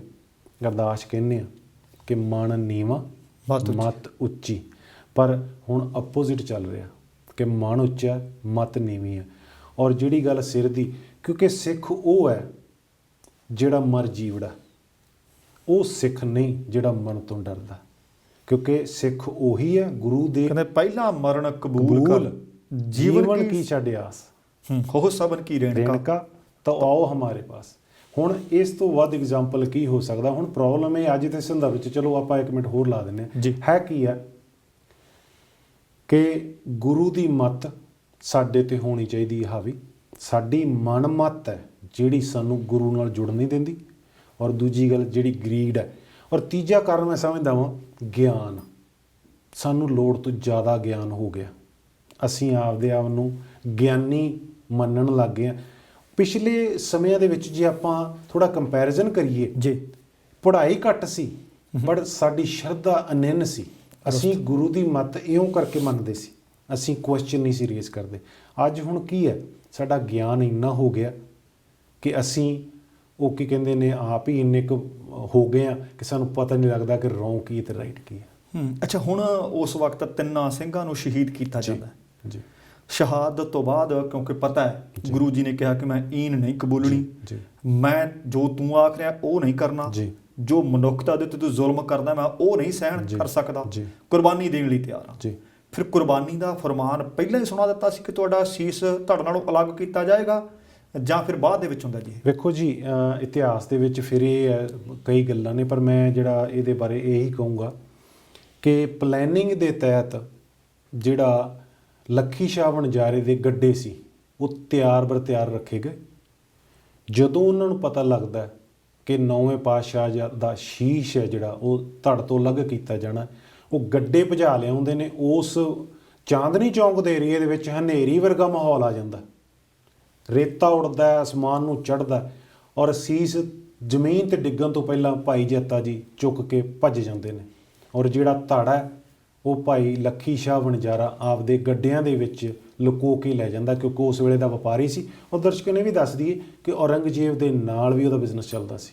ਦੋਸਤੋ, ਇਸ ਵਕਤ ਤੁਸੀਂ ਪ੍ਰਾਈਮ ਏਸ਼ੀਆ ਟੈਲੀਵਿਜ਼ਨ ਵੇਖ ਰਹੇ ਹੋ ਤੇ ਸਾਡਾ ਅੱਜ ਪ੍ਰੋਗਰਾਮ ਸਮਰਪਿਤ ਹੈ ਗੁਰੂ ਤੇਗ ਬਹਾਦਰ ਜੀ ਦੀ ਸ਼ਹਾਦਤ ਨੂੰ। ਮਨੁੱਖੀ ਹੱਕਾਂ ਦੀ ਗੱਲ ਉਹਨਾਂ ਨੇ ਉਹਨਾਂ ਵਕਤਾਂ 'ਚ ਕੀਤੀ ਜਦੋਂ ਮਨੁੱਖਾਂ ਦੀ ਕੋਈ ਬਹੁਤੀ ਲੋਕ ਕਦਰ ਨਹੀਂ ਸੀ ਕਰਿਆ ਕਰਦੇ। ਖਾਸ ਤੌਰ ਤੇ ਜਿਹੜੇ ਉਸ ਵਕਤ ਦੇ ਬਾਦਸ਼ਾਹ ਲੋਕ ਸਨ, ਉਹ ਕੀੜੇ ਮਕੌੜੇ ਲੋਕਾਂ ਨੂੰ ਸਮਝਦੇ ਸਨ, ਜੋ ਦਿਲ ਚਾਹੁੰਦਾ ਉਹ ਕਰਦੇ। ਉਹ ਧਰਮ ਤਬਦੀਲੀ ਧੱਕੇ ਨਾਲ ਕਰਦੇ ਜਿਸ ਦੇ ਖਿਲਾਫ ਉਹ ਸ਼ਹਾਦਤ ਦੇ ਰਹੇ ਹਨ। ਅੱਛਾ, ਮੈਂ ਇਹ ਵੀ ਪੜ੍ਹ ਰਿਹਾ ਸੀ ਕਿ ਸ਼ਾਇਦ ਔਰੰਗਜ਼ੇਬ ਨੇ ਸਮੇਂ ਦੇ ਬਾਦਸ਼ਾਹ ਨੇ ਆਖਿਆ ਸੀ ਕਿ ਗੁਰੂ ਤੇਗ ਬਹਾਦਰ ਜੀ ਦਾ ਸੀਸ ਧੜ ਦੇ ਨਾਲ ਅਲੱਗ ਕਰਨ ਤੋਂ ਬਾਅਦ ਇਹਨਾਂ ਦੇ ਸਰੀਰ ਦੇ ਟੁਕੜੇ ਕਰਕੇ ਵੱਖੋ ਵੱਖ ਥਾਵਾਂ ਤੇ ਟੰਗੇ ਤਾਂ ਕਿ ਲੋਕਾਂ ਨੂੰ ਪਤਾ ਲੱਗੇ। ਪਰ ਹੋਇਆ ਨਹੀਂ ਕੰਮ। ਨਹੀਂ, ਚੌਂਕਾਂ 'ਚ ਲਾਏ ਜਾਣਗੇ ਜੀ। ਜਿਹਦੇ ਤੋਂ ਇੰਗਲਿਸ਼ ਜੇ ਮੈਂ ਰਾਈਟ ਵਰਡ ਯੂਜ਼ ਕਰਾਂ, ਡਿਟਰ ਕਹਿੰਦੇ ਨੇ ਇਹਨੂੰ, ਕਿ ਉਹਦੇ ਤੋਂ ਲੋਕ ਇੰਨੇ ਕੁ ਖੌਫ ਜ਼ਿਆਦਾ ਹੋ ਜਾਣ, ਦਹਿਸ਼ਤ ਫੈਲਾਉਣੀ ਸੀ ਕਿ ਕੋਈ ਵੀ ਐਸਾ ਕੰਮ ਕਰਨ ਤੋਂ ਪਹਿਲਾਂ ਐਕਸਕਿਊਜ਼ ਮੀ 2 ਵਾਰੀ ਸੋਚੇ। ਅੱਛਾ ਜੀ। ਹੁੰਦਾ ਕੀ ਹੈ, ਜਦੋਂ ਭਾਈ ਜੱਤਾ ਜੀ ਸਰੀਰ ਆਪਣਾ ਧੜ ਲੈ ਜਾਂਦੇ, ਸਿਰ ਲੈ ਜਾਂਦੇ ਨੇ, ਉਹ ਸਿੱਧੇ ਅਨੰਦਪੁਰ ਸਾਹਿਬ ਪਹੁੰਚ ਜਾਂਦੇ ਨੇ। ਤੁਸੀਂ ਦੇਖੋ ਕਿੱਡਾ ਵਿਖੜਾ ਪੈਂਡਾ ਹੋਏਗਾ। ਅੱਜ ਤੇ ਅਸੀਂ ਵੇਖ ਰਹੇ ਹਾਂ GT ਰੋਡ ਬਣਿਆ ਹੋਇਆ, ਹੋਰ ਥਾਵਾਂ ਨੇ, ਰਾਹਾਂ ਨੇ, ਕਿ ਉਹਨਾਂ ਵੇਲਿਆਂ ਦੇ ਜੰਗਲ ਬੇਲੇ ਹੋਣਗੇ। ਦਿੱਲੀ ਤੋਂ ਪੈਦਲ ਸਫ਼ਰ ਕਰਕੇ ਅਨੰਦਪੁਰ ਸਾਹਿਬ ਪਹੁੰਚਣਾ, ਫਿਰ ਉਸ ਵਕਤ ਬਾਦਸ਼ਾਹ ਜਾਂ ਹਕੂਮਤ ਹੈ ਜਿਹੜੀ ਉਹ ਤੁਹਾਡਾ ਵਿਰੋਧ ਦੇ ਵਿੱਚ ਹੈ, ਉਸ ਦੇ ਨਾਲ ਤੁਸੀਂ ਇੱਕ ਕਿਸਮ ਦਾ ਉਹਨਾਂ ਦਾ ਧਰੋ ਸੀ ਕਿ ਤੁਸੀਂ ਜਿਸ ਬੰਦੇ ਨੂੰ, ਜਿਸ ਵਿਅਕਤੀ ਨੂੰ ਉਹ ਸ਼ਹੀਦ ਕਰ ਰਹੇ ਨੇ, ਉਹਨਾਂ ਦੀ ਗੱਲ ਨਹੀਂ ਮੰਨ ਰਿਹਾ। ਕੋਈ ਉਹਨਾਂ ਦਾ ਧੜ ਚੁੱਕ ਕੇ ਲਿਜਾ ਰਿਹਾ, ਕੋਈ ਸੀਸ ਚੁੱਕ ਕੇ ਲਿਜਾ ਰਿਹਾ। ਰਸਤੇ ਦੇ ਵਿੱਚ ਇੱਕ ਢੇਰ ਕੁਆਰੀ ਹੋ ਜਾਂਦੀ, ਮੇਰੇ ਖਿਆਲ ਮੌਤ ਤੋਂ ਘੱਟ ਕੁਛ ਨਹੀਂ ਸੀ ਮਿਲਣਾ ਜੀ। ਪਰ ਇਹਦੇ ਨਾਲ ਇੱਕ ਗੱਲ ਹੋਰ ਜੋੜ ਦਈਏ, ਇਤਿਹਾਸ ਵਿੱਚ ਇਹ ਵੀ ਜ਼ਿਕਰ ਆਉਂਦਾ ਕਿ ਭਾਈ ਜੱਤਾ ਜੀ ਦੇ ਪਿਤਾ ਜੀ ਕਹਿੰਦੇ ਨੇ, ਵੇਖੋ ਫਿਰ ਤੁਹਾਨੂੰ ਦੱਸ ਦਈਏ ਦਰਸ਼ਕੋ ਕਿ ਅਸੀਂ ਉਹੀ ਤੁਹਾਨੂੰ ਕੋਈ ਦੱਸ ਸਕਦੇ ਹਾਂ ਜੋ ਅਵੇਲੇਬਲ ਹੈ। ਉਹਨਾਂ ਨੇ ਇਹ ਵਲੰਟੀਅਰਲੀ ਕਿਹਾ ਕਿ ਪੁੱਤਰ ਮੇਰਾ ਸਿਰ ਲਾ ਦੇ, ਇੱਥੇ ਰੱਖ ਦੇ। ਔਰੰਗਜ਼ੇਬ ਨੂੰ ਇਹ ਲੱਗੇ ਕਿ ਹਲੇ ਇੱਥੇ ਹੀ ਹੋ, ਪਰ 9ਵੇਂ ਪਾਤਸ਼ਾਹ ਦਾ ਉਹ ਸੀਸ ਲੈ ਕੇ ਭਾਈ ਜੱਤਾ ਜੀ 10ਵੇਂ ਪਾਤਸ਼ਾਹ ਕੋਲੇ ਪਹੁੰਚ ਜਾਂਦੇ ਨੇ। ਔਰ ਉਸ ਤੋਂ ਬਾਅਦ ਭਾਈ ਲੱਖੀ ਸ਼ਾਹ ਵਣਜਾਰਾ ਜੀ ਗੱਡਿਆਂ 'ਚ ਲੁਕੋ ਕੇ ਬਾਬਾ ਜੀ ਦਾ ਧੜ ਲੈ ਜਾਂਦੇ ਨੇ ਔਰ ਆਪਦੇ ਘਰ ਦੇ ਵਿੱਚ ਜਾ ਕੇ ਉਹਨੂੰ ਅੱਗ ਲਾ ਦਿੰਦੇ ਨੇ, ਸੰਸਕਾਰ ਕਰ ਦਿੰਦੇ ਨੇ। ਮੈਂ ਦਰਸ਼ਕਾਂ ਨੂੰ ਇਹ ਵੀ ਦੱਸਣਾ ਚਾਹਾਂਗਾ ਕਿ ਬਹੁਤ ਥਾਈਂ ਇਹ ਦੱਸਿਆ ਜਾਂਦਾ ਹੈ ਕਿ ਲੱਖੀ ਰਾਏ ਵਣਜਾਰਾ ਜਾਂ ਲੱਖੀ ਸ਼ਾਹ ਵਣਜਾਰਾ ਇੱਕ ਗਰੀਬ ਬੰਦਾ ਸੀ। ਨਹੀਂ, ਅਮੀਰ ਵਿਅਕਤੀ ਸੀ। ਉਹਦਾ ਤਾਜ ਮਹਿਲ ਬਣਾਉਣ ਦੇ ਵਿੱਚ ਸਮਾਨ ਉਹਨੇ ਮੁਹੱਈਆ ਕਰਵਾਇਆ ਸੀ ਔਰ ਔਰੰਗਜ਼ੇਬ ਦੇ ਨਾਲ ਉਹਦਾ ਬਿਜ਼ਨਸ ਚੱਲਦਾ ਸੀ ਔਰ ਹਾਈਐਸਟ ਲੈਵਲ 'ਤੇ ਚੱਲਦਾ ਸੀ। ਉਸ ਵੇਲੇ ਦਾ ਬਿਲੀਅਨਰ ਬੰਦਾ ਸੀ, ਬਟ ਉਹ ਗੁਰੂ ਸਾਹਿਬ ਪ੍ਰਤੀ ਬਹੁਤ ਸ਼ਰਧਾ ਰੱਖਦਾ ਸੀ, ਜਿਨਨੇ ਇਹ ਜਿਹੜਾ ਮਾਸਟਰ ਪਲੈਨਿੰਗ ਦਾ ਹਿੱਸਾ ਸੀ ਕਿ ਗੱਡੇ ਲਿਆ ਕੇ ਹਵਾ ਦੇ ਵਿੱਚ ਇੰਨੀ ਰੇਤ ਬਣਾਤੀ ਜਾਵੇ ਕਿ ਭੰਬਲ ਭੂਸੇ 'ਚ ਪੈ ਜਾਵੇ ਆਪਣੀ ਮੁਗਲ ਜਿਹੜੀ ਹੈ ਹਕੂਮਤ ਔਰ ਪੁਲਿਸ, ਕਿ ਉਹਨਾਂ ਨੂੰ ਪਤਾ ਹੀ ਨਾ ਲੱਗੇ। ਤੁਹਾਨੂੰ ਕੀ ਲੱਗਦਾ ਕਿ ਕਰਾਮਾਤ ਸੀ ਜਾਂ ਕੁਛ ਇਦਾਂ ਦਾ ਪਲਾਨ ਸੀ? ਇਹ ਪਲਾਨ ਇਹੀ ਸੀ ਕਿ ਕਿੱਦਮ ਗੱਡੇ ਲਿਆ ਕੇ ਇੱਥੇ ਕੋਰੋਨਾ ਵੇਲੇ 'ਚ ਧੂੜ ਕੱਚੇ ਰਾਹ ਹੋਣੇ ਨੇ। ਬਿਲਕੁਲ। ਸੋ ਧੂੜ ਉੜਦੀ ਦਾ ਫਾਇਦਾ ਉਠਾ ਕੇ ਹਾਂਜੀ ਉਹ ਗੁਰੂ ਜੀ ਦਾ ਧੜ ਲਿਜਾਂਦੇ ਆ। ਕੋਈ ਧੜ ਲੈ ਜਾਂਦਾ ਚੁੱਕ ਕੇ ਤੇ ਕੋਈ ਸੀਸ ਲੈ ਜਾਂਦਾ। ਉਸ ਪਲਾਨ ਦੇ ਵਿੱਚ ਉਹ ਕਾਮਯਾਬ ਹੋ ਜਾਂਦਾ। ਅੱਛਾ, ਫਿਰ ਹੁਣ ਉਹਨਾਂ ਵੇਲਿਆਂ 'ਚ ਹਕੂਮਤ ਨਾਲ ਸਿੱਧਾ ਮੱਥਾ, ਸਿੱਧੀ ਟੱਕਰ, ਤੁਸੀਂ ਬਿਜ਼ਨਸ ਪਾਰਟਨਰ ਵੀ ਹੋ, ਵੱਡਾ ਬਿਜ਼ਨਸ ਚੱਲ ਰਿਹਾ, ਵਪਾਰ ਚੱਲ ਰਿਹਾ, ਸੰਸਕਾਰ ਕਿੱਥੇ ਕਰਦੇ ਨੇ? ਉਹ ਉਹਨਾਂ ਨੂੰ ਘਰ ਲਿਜਾ ਕੇ ਆਪਦੇ ਜਿੱਥੇ ਉਹਨਾਂ ਦਾ ਬਿਸਤਰਾ ਹੁੰਦਾ ਸਾਰਾ ਕੁਝ ਉੱਥੇ ਜਾ ਕੇ ਉਹ ਪਾ ਦਿੰਦੇ ਨੇ ਸਰੀਰ ਨੂੰ ਔਰ ਉੱਥੇ ਘਰ ਨੂੰ ਅੱਗ ਲਾ ਦਿੰਦੇ ਨੇ, ਤਾਂ ਕਿ ਲੋਕਾਂ ਨੂੰ ਘਰ ਨੂੰ ਅੱਗ ਲੱਗੀ, ਲੋਕਾਂ ਨੂੰ ਐਂ ਲੱਗੇ ਕਿ ਹਾਂਜੀ ਅੱਗ ਲੱਗ ਗਈ ਔਰ ਘਰ ਸੜ ਗਿਆ। ਅੱਛਾ, ਉਹ ਤੇ ਭਾਈ ਲੱਖੀ ਸ਼ਾਹ ਵਣਜਾਰਾ ਤਾਂ ਗੁਰੂ ਸਾਹਿਬ ਜੀ ਦੀ ਦੇਹ ਦਾ ਸੰਸਕਾਰ ਕਰ ਦਿੰਦੇ ਤੇ ਉਧਰ ਪੈਂਡਾ ਲੰਬਾ ਵਿਖੜਾ ਪੈਂਦਾ ਤੇ ਆਨੰਦਪੁਰ ਸਾਹਿਬ ਜਦੋਂ ਗੁਰੂ ਗੋਬਿੰਦ ਸਿੰਘ ਜੀ ਕੋਲੇ ਉਹ ਸੀਸ ਲੈ ਕੇ ਆਉਂਦੇ ਨੇ ਕਿ ਗੁਰੂ ਗੋਬਿੰਦ ਸਿੰਘ ਜੀ ਪਹਿਲਾਂ ਇਸ ਤਰ੍ਹਾਂ ਦਾ ਉਹਨਾਂ ਨੂੰ ਇਲਮ ਸੀ ਕਿ ਆਹ ਭਾਣਾ ਵਾਪਰਨ ਵਾਲਾ ਹੈ, ਜਾਂ ਉਹ ਜਦੋਂ ਲਿਆ ਕੇ ਸਾਹਮਣੇ ਸੀਸ ਰੱਖਦੇ ਆ ਉਸ ਕਿਸ ਤਰ੍ਹਾਂ ਦਾ ਮਾਹੌਲ ਹੋਇਆ? ਵੇਖੋ ਜੀ, ਇਹ ਤਾਂ ਗੁਰੂ ਨੂੰ ਪਤਾ ਕਿ ਉਹਨਾਂ ਨੂੰ ਪਤਾ ਸੀ ਕਿ ਨਹੀਂ, ਸਾਡੀ ਤੁੱਛ ਬੁੱਧੀ ਮੁਤਾਬਕ ਮੈਂ ਇਸ 'ਤੇ ਸਪੈਕੂਲੇਟ ਵੀ ਨਹੀਂ ਕਰਨਾ ਚਾਹੁੰਦਾ। ਜਦੋਂ ਭਾਈ ਜੈਤਾ ਜੀ ਉੱਥੇ ਜਾਂਦੇ ਨੇ ਉਹ ਪੁੱਛਦੇ ਨੇ ਧੜ ਕਿੱਥੇ ਹੈ? ਸਵਾਲ ਕਰਦੇ ਹਾਂ, ਸੀਸ ਤਾਂ ਲੈ ਆਉਂਦਾ, ਧੜ ਕਿੱਥੇ ਹੈ? ਉਹ ਕਹਿੰਦੇ ਬਾਬਾ ਜੀ ਮੈਨੂੰ ਨਹੀਂ ਪਤਾ, ਮੈਨੂੰ ਸੀਸ ਲੱਭਿਆ, ਮੈਂ ਸੀਸ ਲੈ ਆਉਂਦਾ। ਉਸ ਤੋਂ ਬਾਅਦ ਹੋ ਸਕਦਾ ਬਾਅਦ 'ਚ ਰਿਪੋਰਟਾਂ ਪਹੁੰਚ ਗਈਆਂ ਹੋਣ, ਪਰ ਉੱਥੇ ਉਹ ਆਨੰਦਪੁਰ ਸਾਹਿਬ 'ਚ ਜਿਹੜਾ ਉਹਨਾਂ ਦਾ ਉਹ ਕਰਦੇ ਨੇ, ਸੰਸਕਾਰ ਕਰਦੇ ਨੇ। ਅੱਛਾ, ਇਸ ਗੱਲ ਦਾ ਇਤਿਹਾਸ ਵਿੱਚ ਕਿਤੇ ਜ਼ਿਕਰ ਹੈ? ਕਈਆਂ ਥਾਵਾਂ ਤੋਂ ਸੁਣਨ ਨੂੰ ਮਿਲਦਾ ਕਿ ਜਦੋਂ ਗੁਰੂ ਸਾਹਿਬ ਸੀਸ ਵੇਖਦੇ ਆ ਨੌਵੇਂ ਪਾਤਸ਼ਾਹ ਦਾ, ਗੁਰੂ ਤੇਗ ਬਹਾਦਰ ਜੀ ਦਾ, ਉਹ ਕਹਿੰਦੇ ਭਾਈ ਜੈਤੇ ਨੂੰ ਰੰਗਰੇਟਾ ਗੁਰੂ ਕਾ ਬੇਟਾ ਜਿਹਨਾਂ ਨੂੰ ਕਿਹਾ ਗਿਆ ਇਤਿਹਾਸ ਵਿੱਚ, ਭਾਈ ਜੈਤੇ ਨੂੰ ਕਹਿੰਦੇ ਸਵਾਲ ਕਰਦੇ ਆ ਕਿ ਉੱਥੇ ਕੋਈ ਹੋਰ ਸਿੱਖ ਨਜ਼ਰ ਆਇਆ ਤੈਨੂੰ? ਜੀ ਉਹ ਭਾਈ ਜਿਹੜਾ ਰੰਗਰੇਟੇ ਦੀ ਗੱਲ ਚੱਲਦੀ ਹੈ ਅੱਜ ਦੇ ਸੰਦਰਭ 'ਚ ਜੇ ਕਹੀਏ ਆਪਾਂ, ਮੈਂ ਇੰਗਲਿਸ਼ ਦਾ ਵਰਡ ਫਿਰ ਯੂਜ਼ ਕਰੂੰਗਾ ਕਿਉਂਕਿ ਮੇਰੇ ਖਿਆਲ ਮੱਚ ਸੇਫਰ ਹੈ। ਉਹ ਸ਼ਡਿਊਲ ਕਾਸਟ ਸੀ ਜਾਂ ਲੋ ਕਾਸਟ ਸੀਗੇ ਤੇ ਉਹ ਜਦੋਂ ਸੀਸ ਲੈ ਕੇ ਜਾਂਦੇ ਨੇ ਤਾਂ ਫਿਰ ਉਹਨੂੰ ਕਹਿੰਦੇ ਰੰਗਰੇਟੇ ਗੁਰੂ ਕੇ ਬੇਟੇ, ਉਹਨਾਂ ਦਾ ਜਿਹੜਾ ਅਹੁਦਾ ਹੈ ਉੱਪਰ ਚੱਕ ਦਿੰਦੇ ਨੇ। ਵੈਸੇ ਵੀ ਜੇ ਸਿੱਖੀ ਦੀ ਗੱਲ ਕਰੀਏ, 5 ਪਿਆਰਿਆਂ ਦੇ ਵਿੱਚੋਂ ਸਿਰਫ ਇੱਕ ਜੱਟ ਸੀ ਬਾਕੀ ਜਿਹੜੇ 4 ਸੀ ਦਬੇ ਕੁਚਲੇ ਹੋਏ ਲੋਕ ਸੀ। ਔਰ ਜਿਹੜੀ ਸਿੱਖ ਕੌਮ ਬਣਾਈ ਗਈ ਸੀ ਉਹ ਸਵਰਨ ਜਾਤੀ ਜਾਂ ਉੱਚੀ ਜਾਤੀਆਂ ਦੇ ਨਹੀਂ ਸੀ, ਉਹ ਤਾਂ ਉਹਨਾਂ ਨੂੰ ਰੈਪਰੈਜ਼ੈਂਟੇਸ਼ਨ ਦੇਣ ਦੀ ਸੀਗੀ ਜਿਨ੍ਹਾਂ ਨੂੰ ਲੋਕ ਗਾਲਾਂ ਕੱਢਦੇ ਸੀ, ਕੁੱਟਦੇ ਮਾਰਦੇ ਸੀ, ਮਿਸਬਿਹੇਵ ਕਰਦੇ ਸੀ, ਮਿਸਟ੍ਰੀਟ ਕਰਦੇ ਸੀ। ਚਿੜੀਆਂ ਸੇ ਮੈਂ ਬਾਜ ਜੀ, ਤभी ਗੋਬਿੰਦ ਸਿੰਘ ਨਾਮ ਕੋ। ਸੋ ਜਦੋਂ ਉਹਨਾਂ ਨੂੰ ਇਹ ਗੱਲ ਸੁਣਦੇ ਨੇ, ਉਹਨਾਂ ਨੂੰ ਉੱਠ ਕੇ ਗੱਲ ਨਾਲ ਲਾਉਂਦੇ ਨੇ ਤੇ ਫਿਰ ਕਹਿੰਦੇ ਰੰਗਰੇਟੇ ਗੁਰੂ ਕੇ ਬੇਟੇ। ਇਸ ਤਰ੍ਹਾਂ ਦੀ ਇਹ ਗੱਲਬਾਤ ਇਸ ਵੇਲੇ ਦਾ ਜਦੋਂ ਸੀਨ ਇਹ ਹੁੰਦਾ ਅਨੰਦਪੁਰ ਸਾਹਿਬ ਦੇ। ਅੱਛਾ, ਉਹ ਮੈਂ ਗੱਲ ਕਰ ਰਿਹਾ ਸੀ ਕਿ ਉਹ ਭਾਈ ਲੱਖੀ ਸ਼ਾਹ ਵਣਜਾਰਾ ਤਾਂ ਧੜ ਦਾ ਸੰਸਕਾਰ ਕਰਦਾ, ਰੰਗਰੇਟੇ ਗੁਰੂ ਕੇ ਬੇਟੇ ਜਿਹਨਾਂ ਨੂੰ ਖਿਤਾਬ ਮਿਲਿਆ ਗੁਰੂ ਦੇ ਬੇਟੇ ਦਾ। ਜਦੋਂ ਕਹਿੰਦੇ ਉਹ ਸੀਸ ਲੈ ਕੇ ਆਉਂਦੇ ਆ, ਉਹ ਪੁੱਛਦੇ ਆ ਕਿ ਉੱਥੇ ਸਿੱਖ ਨਜ਼ਰ ਆਏ। ਸ਼ਾਇਦ ਮੈਂ ਕਈ ਵਾਰੀ ਮਹਿਸੂਸ ਕਰਦਾ ਕਿ ਇਹ ਜਿਹੜਾ ਕਨਸੈਪਟ ਹੈ ਖਾਲਸਾ ਪੰਥ ਨੂੰ ਸਾਜਣ ਵਾਲਾ ਕਿ ਮੇਰਾ ਖਾਲਸਾ ਨਿਆਰਾ ਦੁਨੀਆ 'ਚ ਵੱਖਰਾ ਦਿਸੇਗਾ, ਦੱਸਣਾ ਨਹੀਂ ਪਏਗਾ ਕਿ ਮੇਰਾ ਖਾਲਸਾ ਲੱਖਾਂ 'ਚੋਂ ਪਹਿਚਾਣਿਆ ਜਾਏਗਾ, ਸ਼ਾਇਦ ਮੈਨੂੰ ਲੱਗਦਾ ਕਿਤੇ ਉਹਨਾਂ ਦਾ ਕਹਿੰਦੇ ਵੀ ਮੈਨੂੰ ਪਤਾ ਨਹੀਂ, ਸਿੱਖੋ ਤੇ ਹੋਰ ਵੀ ਹੋਣਗੇ। ਵੇਖੋ ਜੀ, ਹਰ ਗੱਲ ਜਿਵੇਂ ਮੈਂ ਪਹਿਲਾਂ ਵੀ ਕਹਿ ਕੇ ਹਟਿਆ, ਗੁਰੂ ਸਾਹਿਬ ਰਾਈਟ ਮੂਵਮੈਂਟ 'ਤੇ ਕਰਦੇ ਸੀ ਔਰ ਐਗਜ਼ਾਮਪਲ ਨਾਲ ਕਰਦੇ ਸੀ। ਹੁਣ ਇਸ ਮੌਕੇ 'ਤੇ ਉਹਨਾਂ ਨੇ ਪੁੱਛਿਆ ਕਿ ਹੋਰ ਉੱਥੇ ਕਿੰਨੇ ਸਿੱਖ ਸੀ ਤੇ ਭਾਈ ਜੈਤਾ ਜੀ ਖਾਮੋਸ਼ ਹੋ ਜਾਂਦੇ ਨੇ। ਉਹ ਕਹਿੰਦੇ ਪਿਤਾ ਜੀ ਹੁਣ ਮੈਂ ਕਿਵੇਂ ਫਿਗਰ ਆਊਟ ਕਰਾਂ ਵੀ ਉੱਥੇ ਕਿੰਨੇ ਸਿੱਖ ਸੀ ਕਿਉਂਕਿ ਕੋਈ ਸਹਿਜਧਾਰੀ ਸੀ, ਕੋਈ ਪਗੜਧਾਰੀ ਸੀ, ਕੋਈ ਕਿਵੇਂ ਸੀ। ਫਿਰ 10ਵੇਂ ਪਾਤਸ਼ਾਹ ਕਹਿੰਦੇ ਨੇ ਕਿ ਅੱਜ ਮੈਂ ਖਾਲਸਾ ਬਣਾਵਾਂਗਾ ਔਰ ਖਾਲਸੇ ਦਾ ਰੂਪ ਐਸਾ ਹੋਵੇਗਾ ਕਿ ਲੱਖਾਂ 'ਚੋਂ ਇੱਕ ਦਿਸੇਗਾ ਔਰ ਉਹਦੇ 'ਤੇ ਲੋਕ ਕਾਊਂਟ ਕਰਨਗੇ। ਉਹ ਵਾਰੀਅਰ ਹੋਵੇਗਾ, ਯੋਧਾ ਹੋਵੇਗਾ, ਉਹ ਆਪ ਦਾ ਹੱਕ ਤਾਂ ਬਚਾਵੇਗਾ ਪਰ ਲੋਕਾਂ ਦਾ ਵੀ ਬਚਾਵੇਗਾ।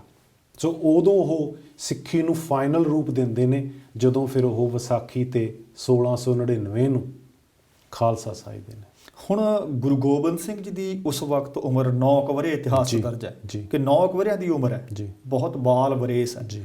ਮਾਤਾ ਗੁਜਰੀ ਜੀ ਗੁਰੂ ਗੋਬਿੰਦ ਸਿੰਘ ਜੀ ਜੀ। ਉਸ ਵਕਤ ਆਨੰਦਪੁਰ ਸਾਹਿਬ ਦੇ ਵਿੱਚ ਨੇ, ਜੀ। ਜਿਹੜੀ ਗੁਰੂ ਤੇਗ ਬਹਾਦਰ ਜੀ ਖੁਦ ਉਹ ਨਗਰੀ ਵਸਾਉਂਦੇ ਆ। ਜੀ।